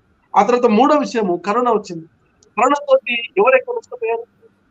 కరోనా ద్వారా ఎక్కువ నష్టపోయింది ప్రపంచం మొత్తంలో అమెరికా స్ట్రాటజికల్ ఏం జరిగిందంటే ఒకప్పుడు వరల్డ్ లీడర్షిప్ లో ఉంది, కానీ స్లోగా ఏమైపోయిందంటే అమెరికా గ్రేట్ అనే దగ్గరకు వచ్చేసింది. అంటే ప్రపంచంలో మనం అమెరికా ప్రజాస్వామ్యాన్ని కాపాడుదనేది వెళ్ళిపోయింది. ఒకప్పుడు అమెరికా అంతర్జాతీయ మానవ హక్కులకు ఛాంపియన్, అంతర్జాతీయంగా డిప్లొమాటిక్ ఇష్యూస్ వస్తే అమెరికా యొక్క నిర్ణయం ఫైనల్. ఈ రోజు ఏమైపోయింది? అమెరికాను నార్త్ కొరియా ఛాలెంజ్ చేస్తుంది. ఒక నియంత నార్త్ కొరియా కిమ్ అతను ఛాలెంజ్ చేయగలిగాడు. అంటే నేనేం చెప్తున్నానంటే అమెరికా స్లోగా పతనమై ఈరోజు ఆఫ్ఘనిస్తాన్ ఎందుకు బయటకు పోయేవాల్సి వచ్చిందంటే వాళ్ళ యొక్క పన్నుల డబ్బులు ఎక్కడో ఆఫ్ఘనిస్తాన్ కోసం ఎందుకు ఖర్చు పెట్టాలని ప్రజలందరూ తిరుగుబాటులో వస్తున్నది కాబట్టి వాళ్ళు వెనక్కి వెళ్ళిపోయారు. అమెరికాలో ఎంప్లాయ్మెంట్ తగ్గిపోయింది. ఈ రోజు ఆ అమెరికన్స్ మాకు ఎంప్లాయ్మెంట్ కావాలని చెప్పేసి అడిగే పరిస్థితి వచ్చింది. సో అంటే అమెరికా పూర్తిగా నష్టపోయి ఇప్పుడు ఏమైంది, ఉక్రెయిన్ దాడి జరుగుతుంటే మౌనంగా ప్రేక్షక పాత్ర చూస్తుంది. మనం టీవీలో మాట్లాడుతున్నట్టుగా వాళ్ళు బీబీసీలో మాట్లాడుతున్నారు, అంతే తేడా. బెదిరించారు, ఆంక్షలు పెట్టారు, ఏమైంది? ఎవరు భయపడలేదు. సో అమెరికా ఈ విధంగా పతనం అవుతుంది. రేపు ఇజ్రాయెల్ పైన దాడి చేసినప్పుడు కూడా అమెరికా ఈ ప్రేక్షక పాత్ర పోషిస్తుందని ఓఫిర్ గారు చెప్పారు. చెబితే ఎవరు నమ్మలేకపోయారు. అరే ఇజ్రాయెల్ కోసం అమెరికా నిలబడ్డది కదా అనుకున్నారు. ఇజ్రాయెల్ యొక్క పెట్టుబడులన్నీ అమెరికాలో ఉన్నాయి కదా అనుకున్నారు. ఓ ప్రపంచ వాణిజ్యాన్ని శాసించే వాళ్ళు జూస్ కదా, అలాంటి వాళ్ళను వదులుకొని అమెరికా ఎలా ఉంటుంది అనుకున్నారు. మొన్నటి వరకు డొనాల్డ్ ట్రంప్ తన కూతురు ఇవాంకా ట్రంప్ ని ఒక జూకి ఇచ్చారు. అతను అంతకు ముందు ఉన్నటువంటి ఇజ్రాయెల్ దేశపు రాజధానిని తీసి జెరూసలేంగా ప్రకటించారు. అప్పుడు మనకందరికి అర్థమైంది, అంటే డొనాల్డ్ ట్రంప్ ఉండగా ఈ రష్యా అటాక్ జరగకపోవచ్చని అనిపించింది. కానీ ఈ రోజు రిపబ్లికన్స్ వెళ్ళిపోయారు, డెమోక్రాట్స్ వచ్చారు. డెమోక్రాట్స్ కి ఇంటర్నేషనల్ ఇష్యూస్ కంటే ఎక్కువ ఆ దేశంలో ఉన్న సమస్య ప్రాబ్లం చాలా ఇంపార్టెంట్. ఇప్పుడు అదే జరుగుతుంది. ఇప్పుడు ఉక్రెయిన్ పైన దాడి జరుగుతుంటే అందరూ మౌనంగా ఉన్నారు కదా, రేపు రష్యా పైన దాడి జరిగితే కూడా అమెరికా ఇదే ప్రేక్షక పాత్ర పోషిస్తుందని ఓఫిర్ గారు ఘంటాపథంగా చెప్పారు. అది ఇప్పుడు స్పష్టంగా కనబడుతుంది. మాట్లాడలేని పరిస్థితి, మాట్లాడే బలం లేదు. అతన్ని కిమ్మే లెక్క చేయలేదు, రష్యా లెక్క చేస్తుంది. ఇప్పుడు దీన్ని బట్టి ఏమర్థం అవుతుంది, బైబుల్ చెబితే అది 100% జరిగి తీరుతుంది. అది జరిగింది. సో ఇప్పుడు ఇందులో ఇంతకుముందు నేను చెప్పినట్లుగా 3 ప్రధానమైన దేశాలు ఇందులో ఇన్వాల్వ్ అయి ఉన్నాయి, లింక్ అయి ఉన్నాయి. కాబట్టి ఏ క్షణమైన ఇప్పుడు వాతావరణం అధిక వాయుపీడనం ఏర్పడినప్పుడు కాసేపట్లో కొన్ని గంటల తర్వాత అది అధిక పీడనంగా తీవ్ర తుఫానుగా ఇలా మారుతుంటది కదా. ఈ యొక్క యుద్ధం కూడా ఉక్రెయిన్ పైన జరుగుతున్నటువంటి ఈ దాడి ఏ పరిస్థితుల్లో అయినా ఏ క్షణమైనా అది టర్న్ అయి ఇజ్రాయెల్ వైపు దారి తీసే అవకాశం ఉన్నది అని నేను భావిస్తున్నాను. దానికి ఒక రోజుకి పడుతుందా, ఒక సంవత్సరం పడుతుందా, 50 సంవత్సరాలు పడుతుందా మనకు తెలియదు. మనకు ట్రిగ్గర్ పాయింట్ ఏంటంటే రష్యా ఇజ్రాయెల్ పైన దాడి చేయడం ట్రిగ్గర్ పాయింట్. ఎప్పుడైతే అటాక్ చేస్తారో 7 నెలలు కాలము కేవలం ఆ శవాలను పాతి పెట్టడానికి పట్టే టైం అని బైబిల్ చెప్తుంది. ఆ 7 నెలల కాలంలో ప్రపంచవ్యాప్తంగా ఈరోజు మనం చర్చలు చేస్తున్నట్లుగా ప్రపంచవ్యాప్తంగా చర్చలు మొదలవుతాయి. ఎందుకంటే యుద్ధం అంటేనే భయపడే చచ్చిపోయే పరిస్థితి. ప్రతి దేశం కూడా ఈ యొక్క రక్షణ రంగం కోసం 40% పైగా పెట్టుబడులు పెట్టుకోవాల్సిన పరిస్థితి. భయం గుప్పిట్లో ఉన్నారు. యుద్ధం అంటూ జరిగితే ఎవరు బ్రతకరు. అమెరికాకు రష్యాకి యుద్ధం జరిగితే ఎవరు బ్రతకరు. అమెరికా గెలుస్తుందా, రష్యా గెలుస్తారా? తప్పు. ఎందుకంటే ఇద్దరు చచ్చిపోతారు, అంత అణ్వాయుధాలు. కాబట్టి యుద్ధం అంటేనే భయపడే పరిస్థితి వచ్చి ప్రపంచ మేధావులందరూ యుద్ధం వద్దు, యుద్ధం రాకుండా ఉండే పరిస్థితి కావాలనేటువంటి ఒక పిలుపు ఇప్పుడే మీకు ఎలక్ట్రానిక్ మీడియా చూడండి, ఇంటర్నేషనల్ మీడియాలో ఆ అవకాశం, ఆ ప్రయత్నం జరుగుతుంది. ఆ ఆలోచన చాలా మంది మేధావుల నుండి వస్తుంది. ఎప్పుడైతే రష్యా ఇజ్రాయెల్ పైన దాడి చేస్తుందో ఆర్థికంగా అత్యధిక భాగంలో అగ్రరాజ్యంగా ఉన్నటువంటి ఇప్పుడు రష్యా పూర్తి సర్వనాశనం అవ్వగానే రష్యా షాక్ అవుతుంది, ప్రపంచమంతా షాక్ అవుతుంది. అందరూ ఆ యుద్ధానికి భయపడి యుద్ధము లేని వాతావరణం కావాలని ప్రపంచ ప్రజల పిలుపు మేరకు ఆ మధ్యప్రాచ్యంలో ఇంతకుముందు రఘుయేలన చెప్పినట్లుగా మధ్యప్రాచ్యంలోని 10 దేశాలు మేము ప్రపంచ ప్రభుత్వాన్ని స్థాపిస్తాము అనే ప్రపోజల్తో ముందుకు రాబోతున్నారు. ఈ విషయాన్ని స్పష్టంగా పరిశుద్ధాత్మ దేవుడే కాలములు జరుగుతుండగా తన సంఘాన్ని సిద్ధపరచడం కోసము, కుదురుబాటు కాలాలు రావడం కోసము దైవజనుడు ఓఫిర్ గారి ద్వారా ఆ గ్రంథాన్ని రాయించారు. చదివిన వారికి అర్థమవుతుంది. ఎవరికైనా అర్థం కాని వాళ్ళు ఉంటే త్వరలో ఓఫిర్ గారి గ్రంథాల పైన కూడా చర్చ జరగబోతుంది. రండి. దీనికి వ్యతిరేకంగా ఇంతవరకు మాట్లాడే వాళ్ళు లేరు. ఓఫిర్ గారికి వ్యతిరేకంగా మాట్లాడగలరు తప్ప ఆయన గ్రంథాలకు వ్యతిరేకంగా మాట్లాడే వాళ్ళు లేరు. చూపించండి. సో ఇది జరుగుతున్న చరిత్ర, జరగబోతున్న చరిత్రను ఓఫిర్ గారు యుగాంతంలో రాశారు. అది సిస్టర్ నా సభ. ఓకే పాస్టర్ గారు, మీరు చెప్పిన కొన్ని విషయాలలో అంటే ఇప్పుడు ఉక్రెయిన్ మీద రష్యా దాడి చేస్తున్నప్పుడు అమెరికా ప్రేక్షక పాత్ర వహిస్తుంది, అది ఒకటి. రెండవది అమెరికా పతనం అవుతుంది అని కూడా స్పష్టంగా బైబిల్లో ఉంది. ఆ విషయాలు యుగాంతం అనే గ్రంథంలో రాశారు. అయితే మొదటిగా ముద్రించినప్పుడు నేను అంటే నా దగ్గర వచ్చిన విషయం, ఇప్పుడే వచ్చిన విషయం ఏంటంటే ఖచ్చితంగా యుగాంతం మొదటిగా రాయబడిన మరి సర్క్యులేట్ అవుతున్నప్పుడు ఈ బుక్ ని చాలా మంది ఒక పిచ్చి బుక్ అని, చాలా మంది అంటే రైటర్ ని, రచయితని కూడా ఇలా మరి వాళ్ళు యాక్సెప్ట్ చేయలేదు. సో వరల్డ్ ట్రేడ్ సెంటర్ కూలిపోయినప్పుడే ఒక ఆర్టికల్ చదివాను నేను. అంటే ఇప్పుడు మీ గురించి మిమ్మల్ని అడుగుతున్నాను. వరల్డ్ ట్రేడ్ సెంటర్ కూలిపోయినప్పుడే అమెరికా పతనానికి పునాది పడింది అని చెప్పడం జరిగింది. మీరు డిస్కస్ చేసిన విషయంలోనే ఇప్పుడు కరోనా వచ్చి కరెక్ట్ గా చెప్పారు మీరు ఆ విషయాలు. ఎందుకంటే చాలా మోస్ట్ ఎఫెక్టెడ్ కంట్రీ ఒక రకంగా యునైటెడ్ స్టేట్స్ ఆఫ్ అమెరికా. కొన్ని లక్షల శవాలు, నాకు తెలిసి అది కరెక్ట్ యాక్యురేట్ నంబర్ కూడా మనకు ఇవ్వలేదని అనుకుంటున్నాను. అంటే ఫినాన్షియల్ గా ఎలా చెప్పారో మరి అలాగే జరుగుతుంది. అయితే ఇంకొక విషయం, ఇప్పుడు ప్రపంచానికి పెద్ద దిక్కు అమెరికానే అంటారు. ఇప్పటికీ కూడా ఏ దేశానికి వెళ్దామంటే అమెరికానే అంటారు. సో అమెరికా ప్రేక్షక పాత్ర వహిస్తుందంటే మీరు అంటే చెప్తున్నారు, రేపు రష్యా మీద కూడా అటాక్ జరిగినప్పుడు అలాగే ఉంటుంది అని ఒక మాట అన్నారు. రష్యా మీదకి అటాక్ జరుగుతుందా, రష్యా ఇస్రాయెల్ మీద అటాక్ చేస్తుందా, ఆ విషయం చెప్పండి. రెండవది, అంటే మీరు స్పష్టమైన సూచన దేవుని రెండవ రాకడకి, అంటే ఈ యొక్క ఏమంటారు 10 కంట్రీస్ అలయన్స్ ఉంటుంది కదా, అది ఇస్రాయెల్ దేశం మీద దండెత్తిన తర్వాతనే ఉంటుందా? ఈ 2 విషయాలు క్లారిటీ ఇవ్వండి. నేను మొదటగా మళ్ళీ క్లారిటీ ఇస్తున్నాను. రష్యా ఇజ్రాయెల్ పైన దాడి చేస్తుందని చెప్పాను. ఇప్పుడు ఉక్రెయిన్ మీద దాడి జరుగుతుంటే అమెరికా ప్రేక్షక పాత్ర చూపిస్తుంది, ఆంక్షలు పెడుతుంది. కానీ ఆంక్షలకు భయపడట్లేదు రష్యా. అంటే ఏమి చేయలేకపోతుందో నేను చెప్పేది. అమెరికాను నార్త్ కొరియానే లెక్క చేయలేదు. నార్త్ కొరియా అధ్యక్షుడు కిమ్ ఏమాత్రం పట్టించుకోలేదు. ఆఫ్ఘనిస్తాన్ నుండి పారిపోవడంతో ఇంటర్నేషనల్ గా అమెరికా యొక్క పతనము రోజు రోజుకు దిగజారిపోతుంది. అంతర్జాతీయ ఒప్పందాల నుంచి కూడా చాలా వాటికి గ్లోబల్ వార్మింగ్ నుంచి వాటికి బయటకు వచ్చేసాడు ఆయన. సో దానివల్ల ఏమైందంటే అమెరికా పూర్తిగా పతనమైన దశలో ఇప్పుడైనా ఆంక్షలు పెట్టింది. రేపు ఇజ్రాయెల్ దేశం పైన రష్యా దాడి చేసినప్పుడు కూడా ఎటువంటి చర్య తీసుకునే శక్తిలో అమెరికా ఉండదు. అమెరికా పత్రికా ప్రకటనల వరకే ఉంటుంది. ప్రేక్షక పాత్ర అంటే పత్రికా ప్రకటనల వరకే.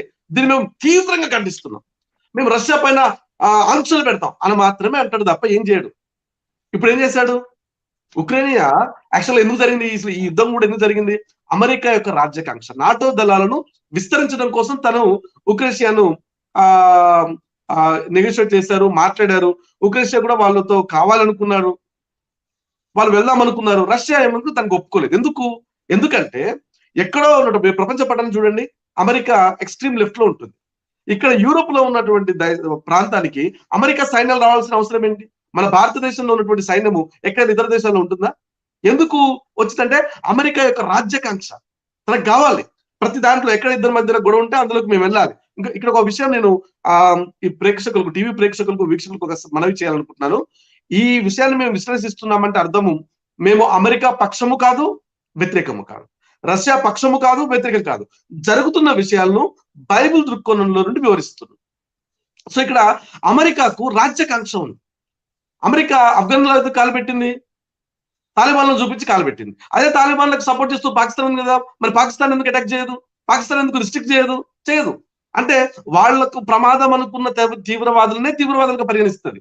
అదే ఇండియాకు ప్రమాదం ఉన్న తీవ్రవాదుల గురించి పట్టించుకోరు. అంటే ఇది ఒక డబుల్ స్టాండర్డ్ అనమాట. వాళ్ళకు అనుకూలంగానే వాళ్ళు చూస్తారు. ఈ యొక్క డబుల్ స్టాండర్డ్ ద్వారానే అమెరికా ప్రపంచ ప్రజల ముందు దోష అయిపోయింది, అవమానం పాలైంది. సో వాళ్ళ సైన్యాన్ని పెంచుకోవడం కోసము ఈ ఉక్రెయినియాను వాళ్ళు అడగడం ద్వారా, నాటోలకి రమ్మని చెప్పడం ద్వారా, మీకు ఏదైనా యుద్ధం వస్తే మేము సహకరిస్తాము, మా యొక్క ఆర్మీస్ మీకు సహకరిస్తాయి, సూచనలు సలహాలు ఇస్తాయని చెప్తే వీళ్ళేమనుకున్నారు, సరే మంచిదే కదా, మనకు అమెరికా తోటి స్నేహం మంచిది కదా అందరూ అనుకుంటారు అన్నమాట. అమెరికా అంటే అదొక అమెరికా స్నేహం చేస్తే చాలా బాగుంటుందని. వాస్తవంగా అమెరికా ఎవరి కోసం స్నేహం చేయదు, అమెరికా కోసమే స్నేహం చేస్తుంది. సో అమెరికా లాభాల కోసమే ఉక్రెయిన్ అడిగింది. సో వాళ్ళ ఉద్దేశం ఏంటి? ఈ ఉక్రెయినియా కనుక వాళ్ళకు యాక్సెప్ట్ చేస్తే, అందులోకి నాటో దళాలు కనుక వస్తే ఏమవుతుందో తెలుసా? రష్యా యొక్క బార్డర్ లో అమెరికా సైన్యం మోహరించవచ్చు. ఒకవేళ అక్కడ అమెరికా సైన్యం వస్తే విత్ ఇన్ 5 minutes లో రష్యన్ అటాక్ చేయొచ్చు. సో ఆ ప్రమాదాన్ని ముందే ఊహించినటువంటి రష్యా అమెరికా యొక్క దళాలు ఈ యూరోప్ కు రావద్దన్నాయి. సరే వచ్చారు, అనేక అంతర్జాతీయ ఒప్పందాలు ఉల్లంఘించింది అమెరికా. వచ్చినా కూడా అట్లీస్ట్ ఈ యొక్క జార్జియా మరియు ఉక్రెయినియా ఈ ప్రాంతాల్లోకి రావద్దు అని చెప్పారు. ఉక్రెయినియా కూడా వాళ్ళు, రష్యా ఏం డిమాండ్ చేసింది? నాటో దళాలను మేము రానివ్వమని మేము మాట ఇస్తే మేము యుద్ధం చేయమని చెప్పారు. కానీ వాళ్ళు వినలేదు. అంటే ఇక్కడ ఏం జరిగిందంటే పూర్తిగా ఒక రాజ్యాకాంక్ష అమెరికా తన దళాలను, తన యొక్క ప్రాబల్యాన్ని యూరోప్ లో పెంచుకోవడం కోసం తను చేసే ప్రయత్నం ఇప్పుడు ఏమైంది? రష్యా చేసిన దాడికి నోరు మూసుకుంది, ఏం చేయలేని పరిస్థితి, అవమానం పాలైపోయింది. అయితే నేనేం చెప్తున్నానంటే, ఈ యొక్క గొడవ అనతి కాలంలోనే ఏ విధంగా, ఇప్పుడు రష్యాకి ఏమవుతుంది? ఒక గర్వం వస్తుంది, మేము ఏం చేసినా ఎవడేం కాదలేడు అని ఒక ధైర్యం వస్తుంది, ఎవరు అడిగే వాళ్ళు లేడు అని ఒక నమ్మకం వస్తుంది. ఇది ఏదో ఒక సమయంలో, ఎందుకంటే బైబిల్లో రాసిన దేవుడు, ఈ విశ్వాన్ని డిజైన్ చేసిన దేవుడు, భవిష్యత్తును చెప్పిన దేవుడు, ఈ రష్యాను దేవుడే తీసుకెళ్తాడు ఎక్కడికి? ఇజ్రాయెల్ దగ్గర వీడు చేసిన ఈ ఉక్రెయిన్లో చేసినటువంటి దాడులకు, ఇన్ని సంవత్సరాలుగా దేవుని పైన, దైవ జనుల పైన, దైవ వ్యతిరేకంగా వాళ్ళు చేసిన పనులకు శిక్ష రేపు ఇశ్రాయేల్ పొలిమేరల్లో దేవుడు వాళ్ళకి వేయబోతున్నాడు. ఆ గుర్రానికి కళ్ళెం వేయబోతున్నాడు, అవమానపరచబోతున్నాడు, ప్రపంచ మీడియాకి అందరికి కూడా సాక్ష్యం ఇవ్వబోతున్నాడు. ఇది దేవుడు చేయబోతున్న విషయము, దాన్ని మీరు చూడండి అని చెప్పేసి. కాబట్టి ఈ టీవీ చూస్తున్నటువంటి ప్రేక్షకులు, చూడబోతున్న ప్రేక్షకులకి అందరికీ జరుగుతున్న విషయాలను చూసి గమనించి, సత్యదేవుడు మనం కల్పించుకున్న, ఊహించుకున్న, మనం రాసుకున్న మత గ్రంథాలు, దేవతలు ఎవరు ఆ రోజు సహాయం చేయలేరు, ఉపయోగపడలేరు. అవన్నీ స్టోరీస్, కార్టూన్ నెట్వర్క్స్ లాంటివే తప్ప వాస్తవాలు కాదు. వాస్తవము బైబిల్ దేవుడు చెప్తున్న ప్రకారం జరగబోతుంది. ఆ రోజు నాడు రాకముందే మారు మనసు పొంది రక్షణ పొందితే నువ్వు ధన్యుడు అవుతావు. ఇది అయితే రష్యా ఇస్రాయిల్ మీద దండెత్తి రావడమే మనకు యేసే రెండవ రాకడికి స్పష్టమైన సూచన అని మనము అనుకోవచ్చా? 100%. ఆ దండెత్తి వచ్చిన తర్వాత 7 నెలల కాలము శవాలను పాతి పెట్టడానికి టైం పడుతుంది. ఈ 7 నెలల కాలంలో ప్రపంచ ప్రజలలో యుద్ధం అంటేనే అసహ్యము, యుద్ధం వద్దు అనే ఒక భీతి, ఒక ఆశ వాళ్ళకి కలగడం వల్ల ప్రపంచ ప్రజల రిక్వెస్ట్ మేరకు, లేదా ఆ సమయంలో దేవుడు తిప్పుతున్న రాజకీయ చదరంగం మేరకు 10 దేశాలు ఎవాల్వ్ అవుతాయి. ఆ 10 దేశాలు ప్రపంచ ప్రభుత్వాన్ని స్థాపిస్తాన్న తర్వాత వాళ్ళు స్థాపించి వాళ్ళు ఒక పిలిపిస్తారు, మా యొక్క అధికారాన్ని ఒప్పుకునేవారు మీ యొక్క మద్దతు లెటర్స్ రాయండి. ఎవరైతే వ్యతిరేకిస్తారో వాళ్ళతో 48 గంటల్లో మేము యుద్ధం చేయడానికి సిద్ధం అని చెప్పేసి వాళ్ళ పిలుపు వస్తుంది. ప్రపంచం అంతా ఆ 10 దేశాల కూటమికి దాసోహం అని ఒప్పుకుంటారు. ఎందుకంటే యుద్ధం అంటేనే ప్రపంచం అంతా భయపడి సత్య పరిస్థితి కాబట్టి ఒప్పుకుంటారు. అది కొంతకాలము, అదొక నెలల లేకపోతే 2 నెలల ఆ పరిపాలన జరగగానే వెంటనే ఈ 10 దేశాలలోనికి ఇంకో దేశము వచ్చి నేను కూడా మీతో పాటు కలుస్తాను అని ఒక డిప్లొమాటిక్ గా మాట్లాడతారు. అతని యొక్క మాటలు చూసి, అతని యొక్క తెలివిని చూసి, తనకున్న ఆస్తిని చూసి, లేకపోతే ఈ యొక్క తనకున్నటువంటి ఈ యొక్క ఆయిల్ సంబంధించినటువంటి బావులు చూసి, ఏం చూసో కానీ ఈ 10 మందిలో 7 దాదాపు మెజారిటీ సభ్యులు అతను ఉంటే బాగుంటుంది అనే ఒక ప్రతిపాదనకు, అంగీకారానికి వస్తారు. ఆ విధంగా ఒక గడియ ఈ 11 మంది పరిపాలిస్తారు. పరిపాలన 11 మంది, కానీ వాస్తవానికి ఎక్కువ మైలేజ్, ఎక్కువ అట్రాక్షన్, ఎక్కువ మోర్ కాన్సన్ట్రేట్ ఎవరైతే ఈ 11వ వాడు అవుతాడు. ఈ 11వ వాడు మేజర్ ఎప్పుడైతే అవుతాడో, ఇప్పుడు చూడండి, అంటే నేను ఉదాహరణ కోసం చెప్తున్నాను. నరేంద్ర మోడీ గారు రీసెంట్ గా వచ్చారు. బీజేపీని ఒకప్పుడు 2 సీట్ల నుంచి 200 సీట్లకు తీసుకెళ్ళినటువంటి ఎల్కే అద్వానీ గారు ఆర్డినరీగా సైలెంట్ అయిపోయారు. అతను ఎన్నో ఆశపడ్డాడు, రాష్ట్రపతిని కావాలనుకున్నాడు, ప్రధానమంత్రి కావాలనుకున్నాడు, కానీ ఇప్పుడు next time prime minister, MP కూడా కాలేదు, నెక్స్ట్ టైం టికెట్ కూడా రాదు. అంటే ఏ విధంగానైతే అంతకుముందు ప్రాబల్యం ఉన్నటువంటి ఎల్కే అద్వానీ డమ్మీ అయిపోయి నరేంద్ర మోడీ ఏ విధంగానైతే ఇంపార్టెంట్ రోల్లోకి వచ్చాడో, ఈ విధంగా ఆ 11 దేశాల కూటమిలో ఆ 11వ దేశంగా లాస్ట్ కి వచ్చినోడు నెంబర్ 1 అవుతాడు. అది కొంతమంది ముగ్గురికి నచ్చదు. ఆ ముగ్గురు రాజులు దాన్ని వ్యతిరేకించి చిన్నపాటి యుద్ధం జరుగుతుంది. సరే, ఆ డీటెయిల్స్ అన్నింటిలో నేను కావాలంటే మీరు యుగాంత గ్రంథం చదవండి. దాని మీద మీకు ఏమైనా అనుమానాలు ఉంటే మళ్ళీ మాట్లాడతాం. మెట్టుకు ఇక్కడ నేను చెప్పేది ఏంటంటే, యేసే రాకడ ఎప్పుడు అనే దాన్ని స్పష్టంగా మీరు అడుగుతున్నారు కాబట్టి బైబిల్ స్పష్టత ఇస్తుంది.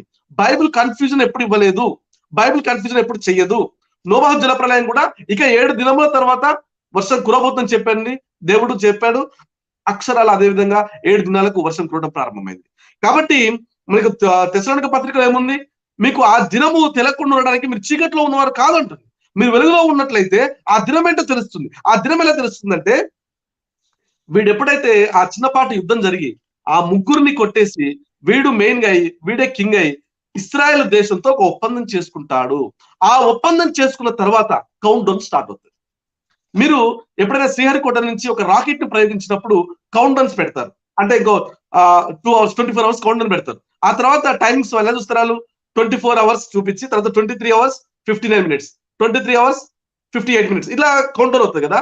ఎప్పుడైతే ఇస్రాయల్ దేశంతో తాను అగ్రిమెంట్ అఫీషియల్ గా ఇస్రాయల్ పార్లమెంట్ తో చేసుకుంటాడో, ఎవరు ఈ 11వ వాడుగా వచ్చి తర్వాత మెయిన్ వ్యక్తిగా అయిన వాడు, ఈ యొక్క అగ్రిమెంట్ చేసుకున్న వ్యక్తి వాడు అబద్ధ క్రీస్తు. అగ్రిమెంట్ అయిన తర్వాత 3.5 సంవత్సరాలకు, అక్షరాల 3.5 సంవత్సరాలకు యేసుక్రీస్తు ప్రభు మధ్యాకాశంలోకి వస్తాడు. ఇది బైబిల్ స్పష్టంగా చెబుతున్నటువంటిది మాట. చెవి గలవాడు వింటాడు, హృదయ సున్నతి లేని వాడు వినడు. పోనీ వారికి ఏమైనా ఆర్గ్యుమెంట్ ఉందా? ఇంతకుముందు యాక్చువల్ గా రఘువీలన్న ఒక మాట చెప్పారు, 3-4 రకాల అభిప్రాయాలు ఉన్నాయని. వాస్తవంగా నేను ఒక ఓఫిర్ గారి అభిమాని. నేను ఓఫిర్ గారు ఎవరు తెలియక ముందు కూడా నేను క్రిస్టియన్ కదా, నాకున్న అభిప్రాయం చెప్తున్నాను. 3-4 అభిప్రాయాలు లేవు, ఒకటే ఒక అభిప్రాయము, అది యేసయ్య మిడ్ ట్రిబులేషన్ ర్యాప్చర్. అయితే మిగిలిన వాళ్ళు అపోహలు చెప్పారు. ఒక వచనాన్ని ఆధారం చూపించమనండి, ఎవరినైనా ఒకరిని, ఒక వచనం, single reference, at least single reference. యేసుక్రీస్తు ప్రభు వేరే సమయంలో వస్తాడు, ట్రిబులేషన్ కు ముందే వస్తాడు, శ్రమలకు ముందే వస్తాడు, ఒక వచనం చూపించండి. లేదు, కల్పితం, మిస్ఇంటర్ప్రిటేషన్.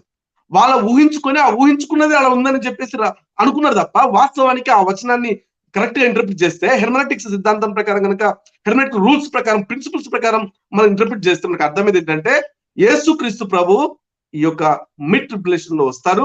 అది కరెక్ట్ గా అయితే ఇశ్రాయేల్ దేశంతో నిబంధన చేసుకున్న 3.5 సంవత్సరాలకు వస్తాడు అని దానియేలు గ్రంథం చెప్పింది, ప్రకటన గ్రంథం చెప్పింది. అది సిస్టర్ క్లారిటీగా ఆన్సర్. థ్యాంక్ యూ పాస్టర్ గారు, చక్కగా వివరించారు.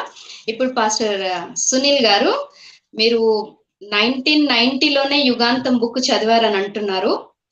అంటే 95లో మీరు ఈ బుక్ నుండి ఏం నేర్చుకున్నారు? అంటే ఇప్పుడు పాస్టర్ గారు చెప్పినట్టు శ్రమల కాలం కంటే ముందే సంఘం ఎత్తబడుతుంది అని, సో సంఘానికి శ్రమలు రావని సో కాల్డ్ పాస్టర్స్, అంటే ఒక పెద్ద పెద్ద కార్పొరేట్ పాస్టర్స్ వాళ్ళ చర్చెస్ పెంచి పోషిస్తూ ఉన్నారు, శ్రమలు రావు అని.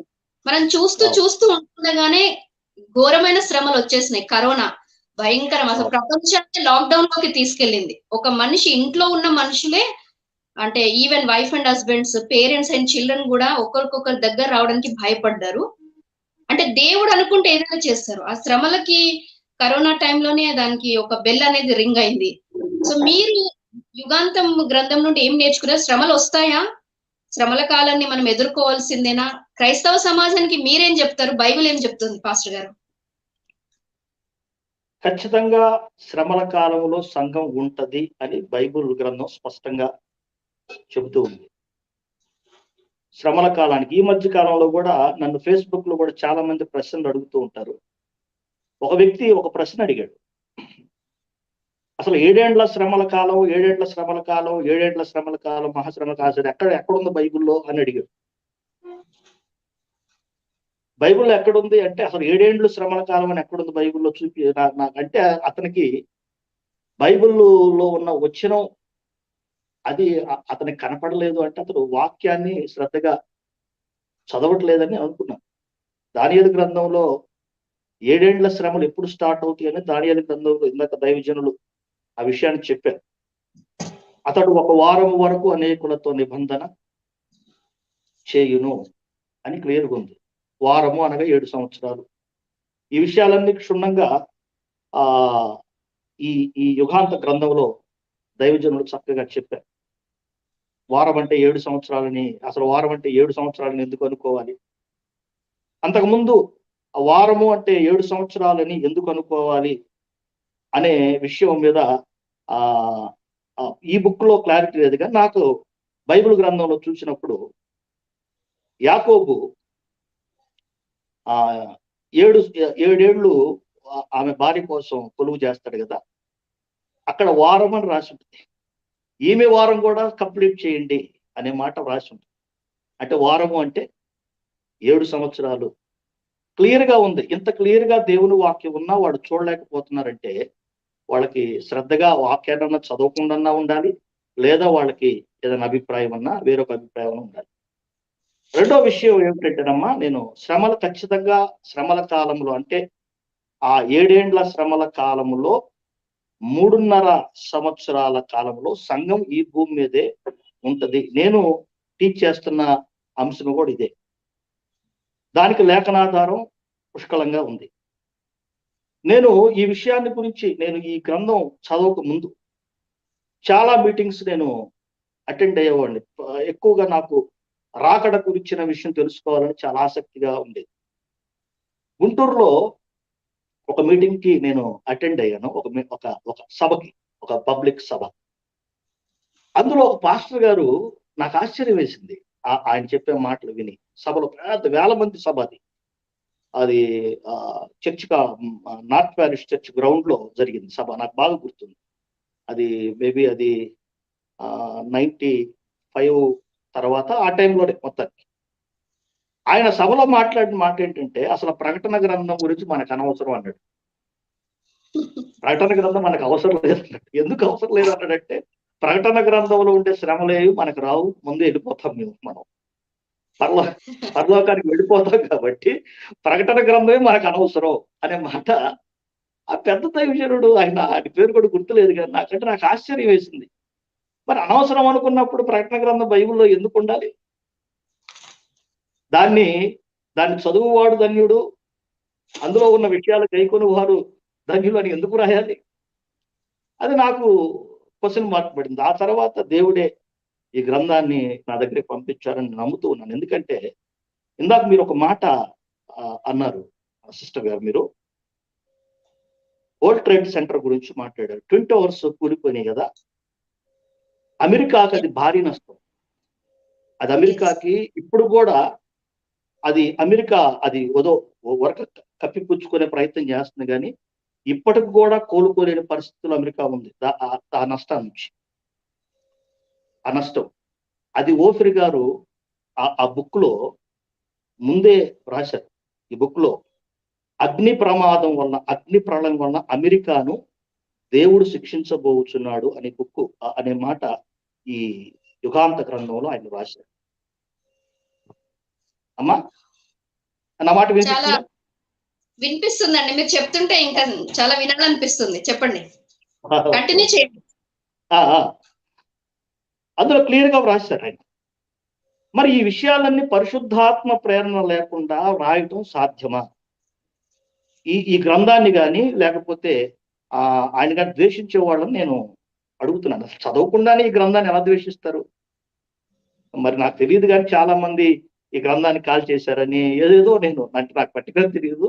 మరి అసలు ఇందులో ఉన్న విషయాలన్నిటిని గ్రహించకుండా క్లియర్ గా రాశారు ఆయన రాసి నాకు ఆ వరల్డ్ ట్రేడ్ సెంటర్ అది కూలిపోయినప్పుడు నాకు ఆయన రాసిన ఆ మాట నాకు గుర్తొచ్చింది.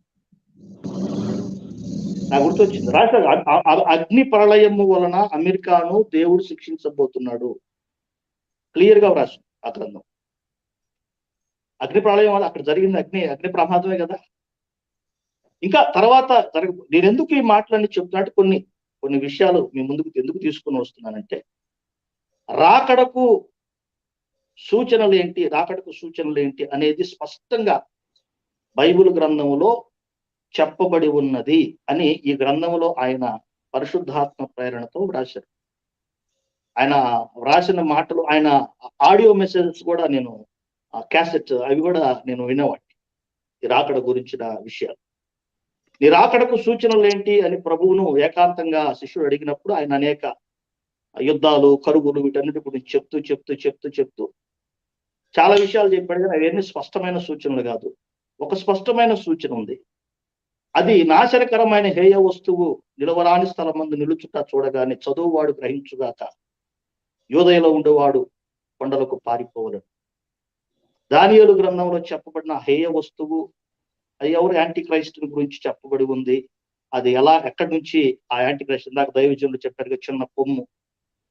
ఆ కొమ్ము అనేది ఎక్కడి నుంచి వస్తుంది, ఏ ప్రాంతం నుంచి వస్తుంది, ఎక్కడి నుంచి, అది స్పష్టంగా బైబిల్లో ఉన్న ఆ విషయాలన్నిటినీ చక్కగా క్రోడీకరించి గ్రంథంలో విపులంగా చెప్పడం జరిగింది. నిజంగా యథార్థముగా ఈ గ్రంథం చదివితే చాలా మందికి రాకడను కూర్చిన సంశయాలు ఏమన్నా ఉంటే చక్కగా తీరిపోతాయి. నేను అందుకనే నేను ఓపెన్ గా నా ఫాలోవర్స్ కూడా చెప్తాను, మీరు ముందుకు చదవండి, ఆ బుక్ చదవండి అని నేను చెప్తాను. ఆ బుక్సే కదా, అన్ని బుక్స్ చదవండి రాసి. ఎందుకంటే అవి పరిశుద్ధాత్మ ప్రేరణతో రాయకపోతే, ఇప్పుడు అగ్ని ప్రమాదము వలన అమెరికాను దేవుడు శిక్షించబోతున్నాడు అనే మాట ఈ వరల్డ్ ట్రేడ్ సెంటర్, ఈ ట్విన్ టవర్స్ కూలకు ముందు ఆయన ఎన్ని సంవత్సరాల క్రితం రాసి ఉంటాడు? ఒకసారి ఆలోచన చేయండి.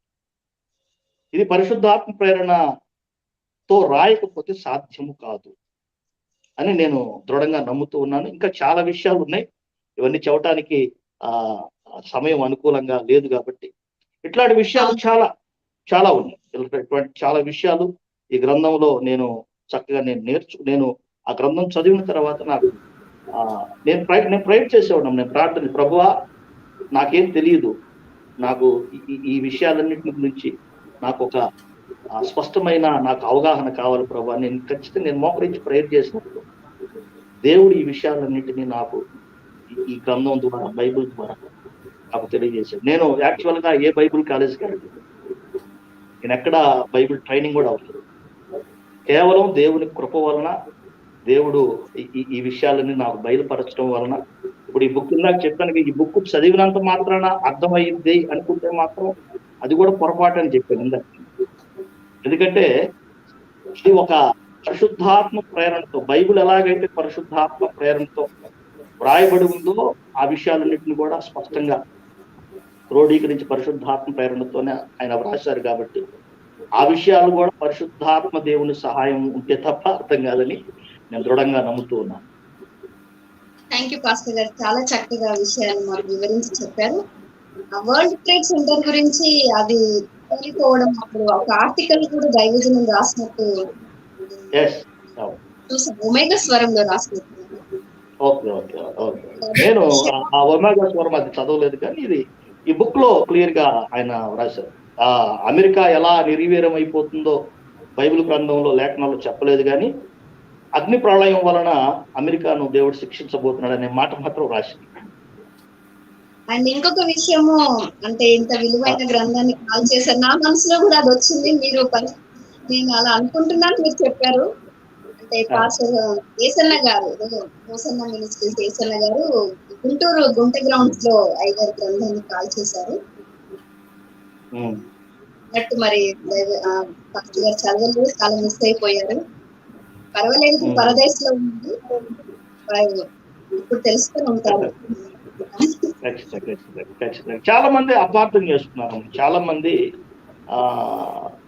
నేను అనుకోవటం ఏంటంటే, చాలా మంది ఓఫీర్ గారిని వ్యక్తిగత ద్వేషం ఓఫీర్ గారి మీద చాలా మందికి ఉంది. మరి ఎందుకు, మరి ఆ కారణాలు ఏంటో నాకు తెలియదు, కానీ ఆ వ్యక్తిగత ద్వేషంతో ఆయన ఏం చెబుతున్నాడనే విషయాన్ని చాలా మంది అసలు వినే పరిస్థితుల్లో లేదు.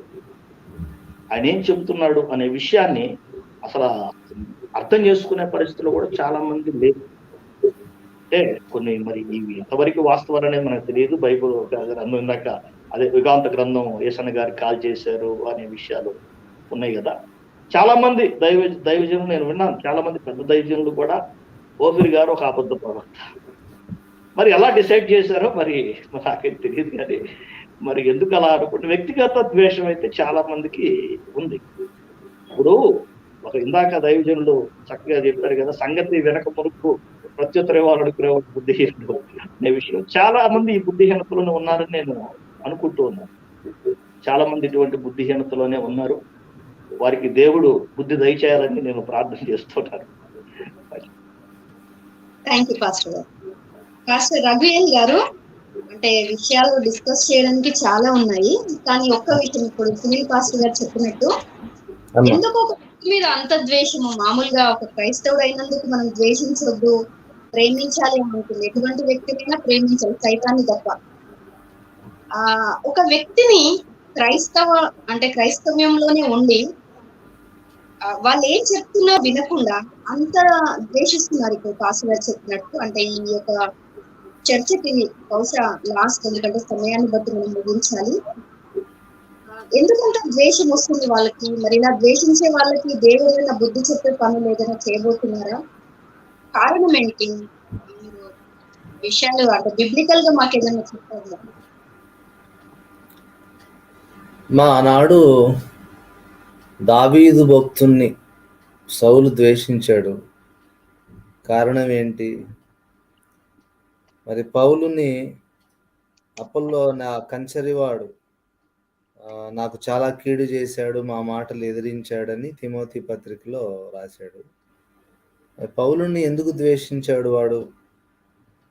అలాగే పౌలు శరీర సంబంధి అని కొందరు అన్నారు, అనుకున్నారు. అతడు అపొస్తలుడే కాదని కూడా కొందరు అన్నారు. ప్రతి తరంలో కూడా దేవుడు వాడుకునే భక్తులను ద్వేషించే వ్యక్తులు ఒక సమూహం ఉంటారు. వారికి రీజన్ ఒకటే, నేనైతే లేఖనాల ప్రకారంగా రీజన్ ఒకటే చెప్పగలను, ఏంటంటే ఈగో ప్రాబ్లం.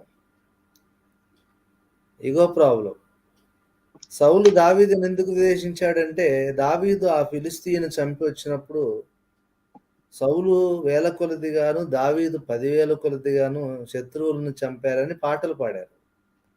అక్కడ స్టార్ట్ అయింది వ్యతిరేకత. నాకేమో 1000 పాడారు, దావీదుకు 10,000 మంది పాడారు. వాళ్ళు అలా పాడడం ఏంటి? ఏం చేయగలడు దావీదు? ఒక విషయం పాస్టర్ గారు, ఇప్పుడు అది ఉన్న విషయమే కదా. దావీదు నిజంగానే 10,000 మంది అది శత్రువులను హతమార్చాడు. సౌలు 1000 మందిని చంపాడు కాబట్టి అది ఇట్స్ అ ఫ్యాక్ట్. అది జరిగింది, ప్రజలు చూశారు కాబట్టి వాళ్ళు అతన్ని అంటే ప్లేస్ చేయడం జరిగింది. సో ఇప్పుడు కూడా అలాగే జరుగుతుంది అంటారా మీరు? పాపులారిటీ వస్తున్నటువంటి దైవ సేవకుని మరి ద్వేషించడం అనేది ఈగో ప్రాబ్లమే, అసూయ కారణం, ఈగో ప్రాబ్లం. మరొకటి ఏంటంటే, అన్ని సంవత్సరాలు వారు బోధించినటువంటి సిద్ధాంతాలు లేఖన కాంతిలో బట్టబయలు చేసి మీది తప్పు అని చెప్పడం కూడా ఒక కారణం. అది కూడా ఈగో ప్రాబ్లమే.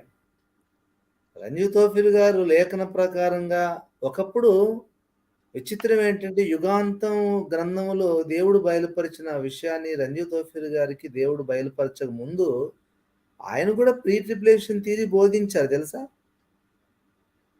కానీ ఎప్పుడైతే దేవుడు ప్రార్థనలో అది తప్పు కుమారుడా, నువ్వు అది చెయ్యొద్దు, రా, నువ్వు ఉపవాస ప్రార్థనలు రా అని దేవుడు పిలిచి అసలు సత్యాన్ని దేవుడు బయలుపరిచాక అప్పుడు మిడ్ ట్రిబ్యులేషన్ సిద్ధాంతమే కరెక్ట్ సిద్ధాంతం, మిగిలినవన్నీ కూడా వాక్య ప్రకారమే కాదు, వారి అభిప్రాయాలు మాత్రమే తీసేసే తప్ప లేఖన కాంతిలో అవన్నీ కూడా వీగిపోతాయని మరి అథెంటికేటెడ్గా యుగాంతం గ్రంథాన్ని రచించి విడుదల చేయడం జరిగింది. కొన్ని వందల మంది అప్పటి వరకు ప్రీ ట్రిబ్యులేషన్ అందరూ కూడా అయ్యగారికి వ్యతిరేకమైపోయారు. నీది తప్పు అన్నందుకు మాది తప్పు అంటావా? నిన్ను ఏదో విధంగా మేము అన్పాపులర్ చేయాలి, ఏదో విధంగా లేని వార్తలు పుట్టించాలి. కారణం ఒకటే అమ్మా, 100%. మరి సౌలు దావీదుని ఎందుకు ద్వేషించాడంటే, సౌలు కంటే ఎక్కువ ఘనత దావీదుకు వచ్చేసింది. దావీదు ఎక్కడికి వెళ్ళినా సరే దేవుడు అతనికి విజయాన్ని ఇస్తూ ఉన్నాడు, సుబుద్ధి కలిగి పని జరిపిస్తూ ఉన్నాడు. మరి ఈ రోజుల్లో రంజీ తోఫిల్ గారు ఏం చేసినా సరే పాపులారిటీ భయంకరంగా వస్తుంది. కొన్ని లక్షల మంది ఆయన అభిమానించే వాళ్ళు ఉన్నారు. ఉదాహరణ హైందవ క్రైస్తవ గ్రంథమే ఉంది. ఈ పందాలో చాలా మంది గతంలో సువార్త చెప్పారు, కానీ ఎవరికి రానంత పాపులారిటీ అయ్యగారికి వచ్చింది. ఎందుకంటే అయ్యగారు చెప్పినటువంటి ఆ ఆర్గ్యుమెంట్ ఎలా ఉంటుందంటే, అవతల వాడికి మాట్లాడడానికి వీల్లేదమ్మా. మరి పరవసూర్ణం గారు కానీ గతంలో ఆ వేలో ఎంతోమంది ప్రకటించారు, కానీ ఇంత పాపులారిటీ లేదు. దైవజనుని దేవుడు వాడుకుంటున్నాడు, అది మనం గమనించి దేవుని స్తుతించాలి, ఆ దైవజనుని వెంబడించాలి. కానీ వీళ్ళేంటంటే, మాకంటే పాపులారిటీ ఏంటి, ఈయనకి డబ్బులు లేవు అయినా సరే ఇంత జ్ఞానం, ఇంత పాపులారిటీ ఏంటి అనేది అసూయ, ఈగోలే తప్ప ఇంకో కారణం కాదు. ఒకనాటికి దేవుడు వారికి సరైన గుణపాఠం ఎలా నేర్పిస్తాడంటే, ఇదివరకు ఎవరైతే అలాగా తన ప్రవక్త ద్వారా సత్యాన్ని సంఘానికి నేర్పిస్తూ ఉండగా దేవుని పనికి అడ్డు తగలారో వారిని దేవుడు తీసుకెళ్ళిపోయాడు చాలా మంది. కాబట్టి ఇప్పటికైనా ఏం చెప్తాం, ఇప్పుడు ఫరోకి తెగింపు కలిగిందట ఓడిపోవడానికి, చావు దెబ్బలు తినడానికి. అలా కొంతమంది ఏంటంటే వాళ్ళ టైము మూడింది, అందుకే దైవజనుని ద్వేషిస్తూ ఉన్నారు. వాళ్ళు ఏంటంటే గోయి తవ్వుకుంటున్నారు. దేవా, మమ్మల్ని తొందరగా శిక్షించేసి భూమి మీద లేకుండా చెయ్యి, దానికి మేము రీజన్ ఇస్తున్నాం, ఇదిగో నువ్వు వాడుకునే ప్రవక్తను మేము ద్వేషిస్తున్నామని. నీతిమంతుని ద్వేషించేవారు అపరాధులుగా ఎంచబడతారు. మరి యథార్థవంతుడైనటువంటి దైవజనుడు రంజీ తోఫిల్ గారు, ఆయన ఏం చేసినా సరే పబ్లిక్గా ఓపెన్గా లేఖనాధారాలతో చేశాడు. దేశ చట్టానికి కానీ మనస్సాక్షి కానీ బైబిల్ వాక్యానికి కానీ విరుద్ధంగా ఎప్పుడు ఆయన ఏమీ చేయలేదు. ఆయన అలా చేస్తే ఇన్ని వేల మంది ఆయన ఎందుకు ఫాలో అవుతారమ్మా, అదొకటి ఆలోచన చేయాలి. ఫాలో అవుతున్న వాళ్ళు ఎవరు కూడా అందరూ అజ్ఞానుల్లో తెలివిలేని వాళ్ళేం కాదు. అసలు ఆ ఓఫీర్ గారిని ఫాలో అవుతున్న సండే స్కూల్ పిల్లలతో కూడా మాట్లాడేంత స్థాయి లేదు కొంతమందికి ఆయన ద్వేషించేవాళ్ళు. సో ఈ నిష్కారణమైన ద్వేషం ఆనాడు నిత్య చీకటి యొక్క లక్షణం. అది సాతాను దేవుని ఎందుకు ద్వేషిస్తున్నాడంటే ఏం చెప్పగలం? నిష్కారణమైన ద్వేషం, అది చీకటి లక్షణం. కాబట్టి చీకటి వీళ్ళు దూరింది కాబట్టే దేవుడు వాడుకునే దైవజనుడు ద్వేషిస్తున్నారు. అటు ఇప్పుడు ఆయన ఆర్గ్యుమెంట్ తప్పని కూర్చొని ప్రూవ్ చేసేంత జ్ఞానం లేదు, కానీ ఏదో మాటకి మేము తప్పని చెప్పేస్తాం, అన్పాపులర్ చేసేస్తాం అంటున్నారు. దీని పర్యవసానాన్ని వాళ్ళు చాలా ఘోరంగా అనుభవిస్తారు. ఎందుకంటే దేవుని కార్యానికి అడ్డు తగిలే వారిని దేవుడు ఊరుకోడు. దేవుడు ఎవడైనా దేవుని ఆలయమును పాడు చేసిన ఎడల దేవుడు వారిని పాడు చేయను అన్నాడు. అది శరీరాన్ని గురించైనా దేవుని మందిరం గురించైనా అది అప్లై అవుతుంది. దేవాలయం లాంటి దేవుని సంఘాన్ని చెప్తున్నప్పుడు నాకు కూడా కొన్ని విషయాలు గుర్తొస్తున్నాయి. అంటే నిష్కారణమైన వ్యక్తిగత ద్వేషం అనేది అది సేటానిక్ అని మీరు చెప్తున్నారు. అది సో ఎవరైనా ఏదైనా మాట్లాడాలంటే అంటే కొన్ని అంశాలు వాళ్ళు నేర్చుకోవాలి, బైబిల్ స్టూడెంట్ గా ఉండాలి. మాకు ఇంత మట్టుకు అర్థమైంది, ఈ విషయాలు మాకు అర్థం కాలేదు అని వాళ్ళు వచ్చి ఇలా ఒక డిస్కషన్ అనేది చేస్తే బాగుంటుంది. ఎందుకంటే బైబిల్లో అంటే మీరు చెప్తున్న విషయాలకు చెప్తున్నాను, పేతురు భక్తుడు ఉన్నాడు, చాలా గొప్ప భక్తుడు కదా ఆయన.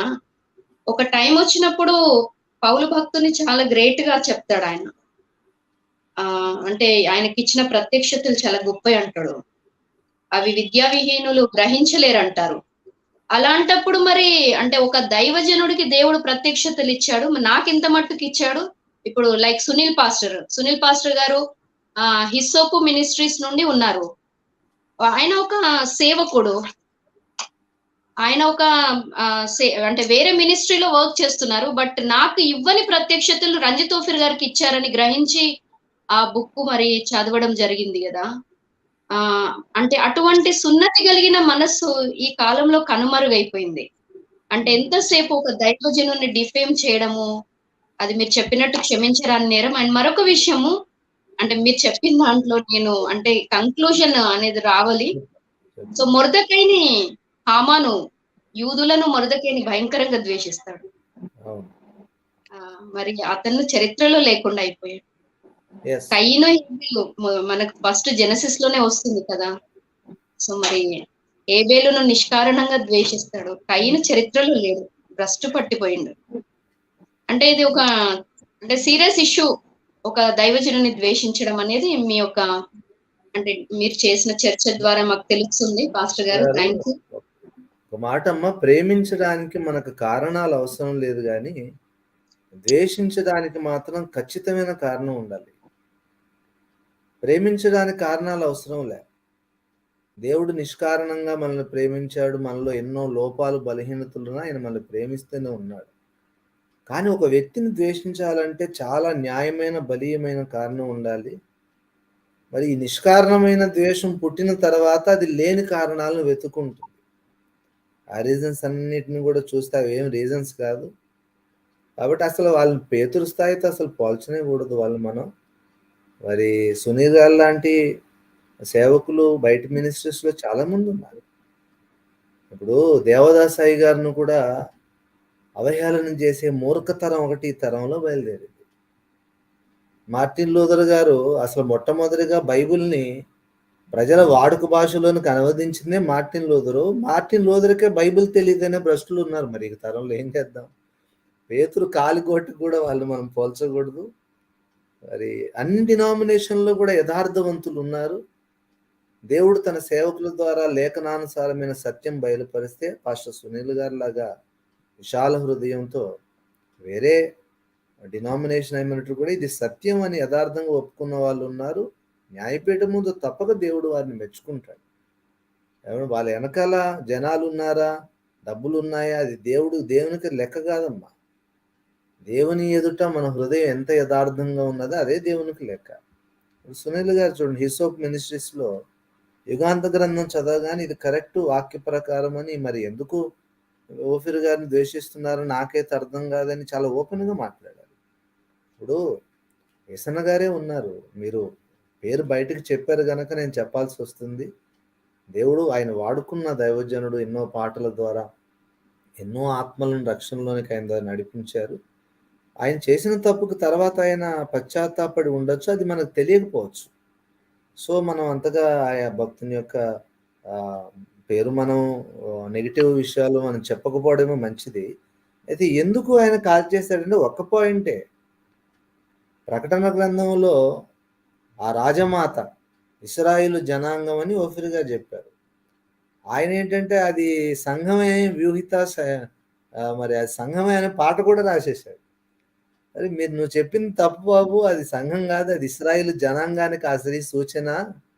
ఆమె మగ శిశువును కన్నది. ఏమండి మరి విజయము పొందిన సంఘమే, జయశీలును కన్న సంఘమే అంటే సంఘాన్ని ఎప్పుడు దేవుడు మగ శిశువుతో పోల్చలే, స్త్రీతో పోల్చాడు సంఘాన్ని.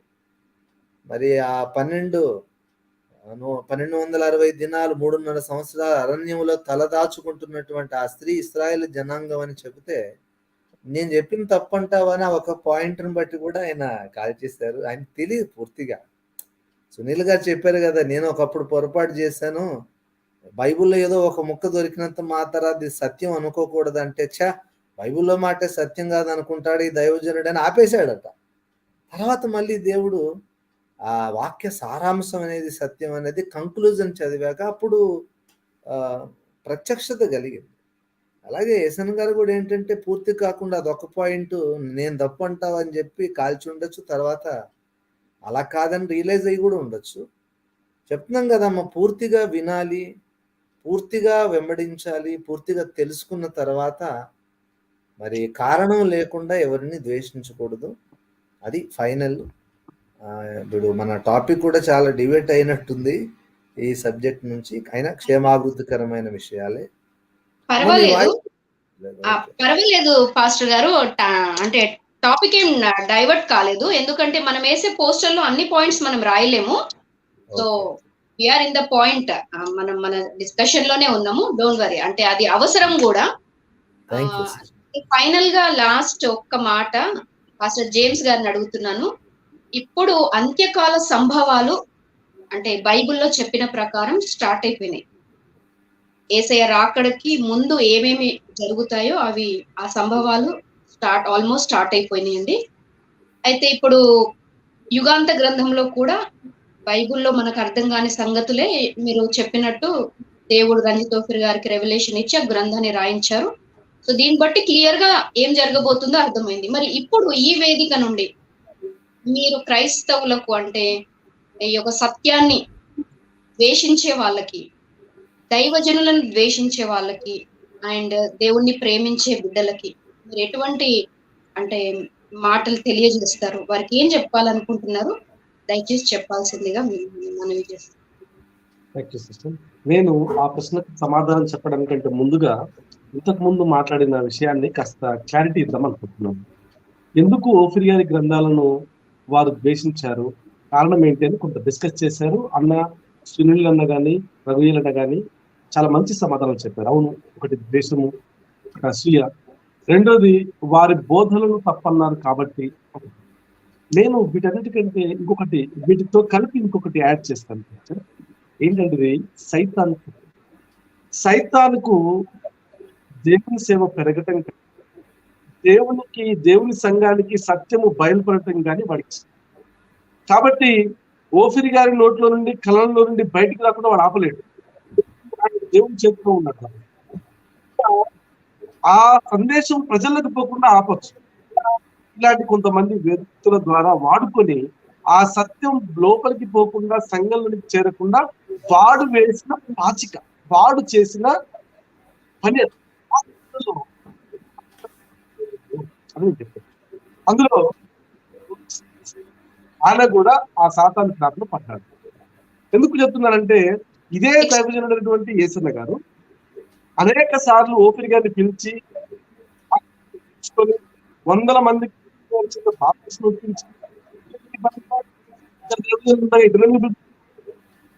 మీ వాయిస్ బ్రేక్ అవుతుంది, ముందుకు వచ్చి మాట్లాడండి, వాయిస్ బ్రేక్ అవుతుంది కొంచెం. ఓఫీర్ గారి దగ్గర దేవుని వాక్యం ఉన్నది, దేవుని ప్రత్యక్షత ఉన్నది, ఆయనకు దేవుని ప్రత్యక్షత క్లియర్గా తెలుసనే నమ్మకంతో అర్థమే కదా ఆయన పిలిపించుకున్నది, వారి ద్వారా బాప్తిస్మాలు ఇప్పించింది, అన్ని వారి ద్వారా చేసింది. కారణం ఏంటి? ఆయనకు దేవుని ప్రత్యక్షత ఉందని అర్థమైంది. మరి ఎందుకు ఇక్కడ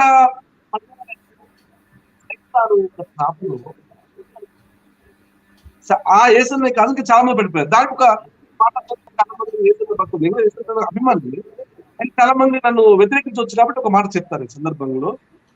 యేసన్న మెడిసిన్ వేసుకోవద్దు అని, తన షుగర్ వస్తే మెడిసిన్ వేసుకోకుండా ఉంది. అలాగే అందరూ చెప్పాడు, తన శిశువు కూడా చాలా మంది వేసుకోలేదు. చాలా మరణ పడక మీద రోజుల గడియలు ఉన్నప్పుడు ఆయన అనుసరించి వెళ్ళి చెప్తావు కదా మెడిసిన్ వేసుకోవద్దు, నేను త్వరలో పోయేలాగా ఉన్నానంటే తప్పున్నాను అని బాధపడ్డాను. ఇప్పుడు మీకు ఏమర్థమైంది? ఆయన మరణానికి ఎవరు కారణము? అనేక మంది దైవజనుల మరణానికి కూడా కారణం. నేను వాయిస్ బ్రేక్ అవుతుంది పాస్టర్ గారు, క్షమించండి, మరి కారణం ఏంటో నాకు తెలీదు. సో యేసన్న ఎలా ట్రాప్ లో పడ్డాడో అనేక మంది దైవజనులు ట్రాప్ లో పడ్డారు, సైతాను ట్రాప్ లో పడ్డారు. ఇక్కడ నేను ఒక మాట ఒక పిలిపిస్తున్నాను సేవకులకి అందరికీ, దయచేసి యోహాను భక్తులు చెప్పాడు, నా వెనక వచ్చేవాడు ఆయన హెచ్చవలసి ఉన్నది, నేను తగ్గవలసి ఉన్నది. తర్వాత వచ్చే వ్యక్తి హెచ్చవలసి ఉన్నది అనే విషయాన్ని గ్రహించి లేఖనము హెచ్చవలసి ఉన్నది, దేవుని వాక్యము హెచ్చింపబడవలసి వచ్చింది. యేసయ్య నన్ను ఎత్తి చూపించడానికి ఆకర్షిస్తాడు. ఇప్పుడు సత్యం హెచ్చరించబడాల్సి వచ్చింది. ఆ సత్య పక్షంలో ఓఫీర్ గారు ఉన్నారు కాబట్టి ఓఫీర్ గారు సత్యమైన ధ్వజాన్ని ఎత్తుతున్నాడు. మనం ఆయన హెచ్చించబడాలి, మనం తగ్గించబడాలని ఆ యోహాను భక్తుడు హెచ్చరించాడో ఆ విధంగా సేవకులందరూ ముందుకు రావాలని కోరుకుంటున్నాను. సిస్టర్, ఈ సందర్భంలో ఈ యొక్క రష్యా దాడితో అంత్యకాల సంభవాల ప్రారంభంతో నేను ఈ సందర్భంగా దైవజనులందరినీ, దేవుని పిల్లలందరినీ పిలుపుతున్నాను. మీరు మానవ కల్పిత బోధలు, మీ యొక్క సంఘము చెప్పే బోధలను పక్కకు పెట్టండి. ఉన్నా మీ మనసులో పర్లేదు, ముందు అసలు వాక్యం ఏమి చెప్పుకుందో తెలుసుకుంటామని వాక్య పరిశోధనకు రండి. చాలా సమీపంగా ఉంది. ఒకప్పుడు ఇంకెప్పుడు వస్తుందో తెలియని పరిస్థితి, కానీ ఇప్పుడు చాలా అడుగుల స్థాపన చాలా దగ్గరగా వచ్చింది. అతి త్వరలోనే రష్యా దాడి చేయడానికి సూచనలు కనిపిస్తున్నాయి. అది మనకు అసలు ట్రిగ్గర్ పాయింట్. ఇప్పుడు ఇది అసలు పాయింట్ కాదు, కానీ దగ్గరగా కనిపిస్తుంది. కాబట్టి లేఖన పరిశోధనకు రండి, అసత్యాలను విడిచిపెట్టండి. మీ జీవితంలో బోధలో వాక్య వ్యతిరేకమైనటువంటి మానవ కల్పిత బోధలు ఉంటే వాటిని విడిచిపెట్టండి. సత్యాన్వేషణ కోసం కూడికలు పెట్టుకుందాం, విచారణ కోసం చర్చలు చేద్దాం, స్వస్థతల కోసం ఇవన్నీ ఇంతకాలం జరిగినాయి కదా, అవి పక్క పెట్టండి. ఇప్పుడు ఏంటంటే లేఖనం ఇలా చెప్తుంది, దీని సమాధానం ఏంటి అని దైవజనులను ప్రశ్నించండి. ముందుకు రండి. ఓపెన్ మినిస్ట్రీస్ సమాధానం చెప్పడానికి సిద్ధంగా ఉంది. రెడీ. మేము తెలియని సత్యాన్ని నేర్చుకోవడానికి, ప్రకటించడానికి, సత్యం అని తేలితే అంగీకరించడానికి, అసత్యాన్ని విడిచిపెట్టడానికి ఎప్పుడు సిద్ధం. ఓఫీర్ గారి యొక్క పిలుపు. కాబట్టి అందరూ రమ్మని పిలుస్తున్నాను. ఇప్పటికైనా ఇంతకాలం తెలియక మీరు ఏం చేశారో తెలియదు, ఇప్పుడు దాన్ని వదిలేసి సత్యాసత్యాలను తెలుసుకోవడానికి, ఓఫీర్ గారి ద్వారా దేవుడు బయలుపరిచిన సత్యాలను గ్రహించడానికి వారి గ్రంథాలు చదవండి. ఓఫీర్ గారి గ్రంథాలు చదవకుండా మనకు దేవుడు స్పష్టంగా అర్థం కాదు, దేవుడి ప్రణాళిక స్పష్టంగా అర్థం కాదు. దేవుడి గురించి సత్యాన్వేషకులు కానీ, నాస్తికులు కానీ, లేకపోతే ఇతర రకమైనటువంటి వాళ్ళు వేసే ప్రశ్నలకు మనం సమాధానం చెప్పలేము. ఓఫీర్ గారి గ్రంథాల ద్వారా సాధ్యమవుతుంది. కాబట్టి ఆయన ద్వేషించి మీరు చాలా నష్టపోయారు. ఇప్పుడైనా తెలుసుకొని మీరు ఆ గ్రంథాలు చదవండి. రెండవ రాకడ కొరకు, శ్రమల కొరకు, అబద్ధ క్రీస్తు మనపైన దాడి చేయడం కోసం రాబోతున్నాడు. ఆ యుద్ధానికి సిద్ధపడండి. ఇది నేను ఇచ్చినటువంటి. ఓకే, థ్యాంక్ యూ పాస్టర్ గారు. విన్నారు కదండి, చాలా విషయాలు ఈరోజు మరి చర్చించడం జరిగింది. మొట్టమొదటిగా ఉక్రెయిన్ పై రష్యా దాడి చేయడము రెండవ రాకడికి సూచన, యేసయ్య రెండవ రాకడికి సూచన అనే విషయము. రెండవది, మరి ఈ విషయాలు యుగాంతం అనే గ్రంథంలో అపోస్తలుడు రంజిత్ ఓఫీర్ అయ్య గారికి 30 years బ్యాకే దేవుడు బయలుపరిచాడు అనే విషయాలు కూడా చర్చించడం జరిగింది. పాస్టర్స్ వారి విలువైన సమయాన్ని మనకు చర్చ కోసం ఇచ్చారు. చాలా విషయాలు మరి ఇక్కడ చర్చించడం జరిగింది. మీ అందరికీ ఒక విన్నపము, ఎవరైనా ఒక డిస్కషన్ చేయాలన్నా, ఒక డిబేట్ చేయాలన్నా, ఇప్పుడు చూడండి, ఒక డిగ్రీ స్టూడెంట్ తోటి మాట్లాడాలంటే ఒక డిగ్రీ స్టూడెంట్ ఉండాలి, లేదంటే పైన ఇంకా కొంచెం చదివిన వాడే ఉండాలి.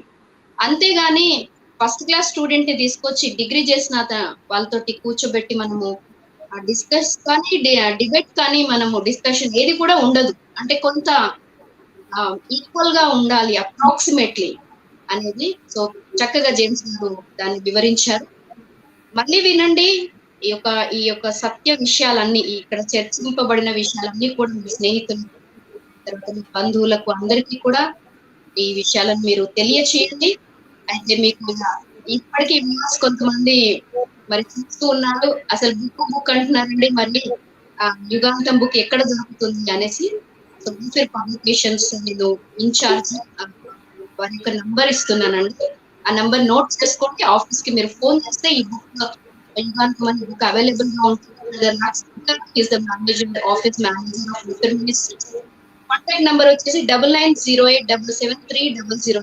మళ్ళీ ఒకసారి చెప్తున్నానండి, 9908773000.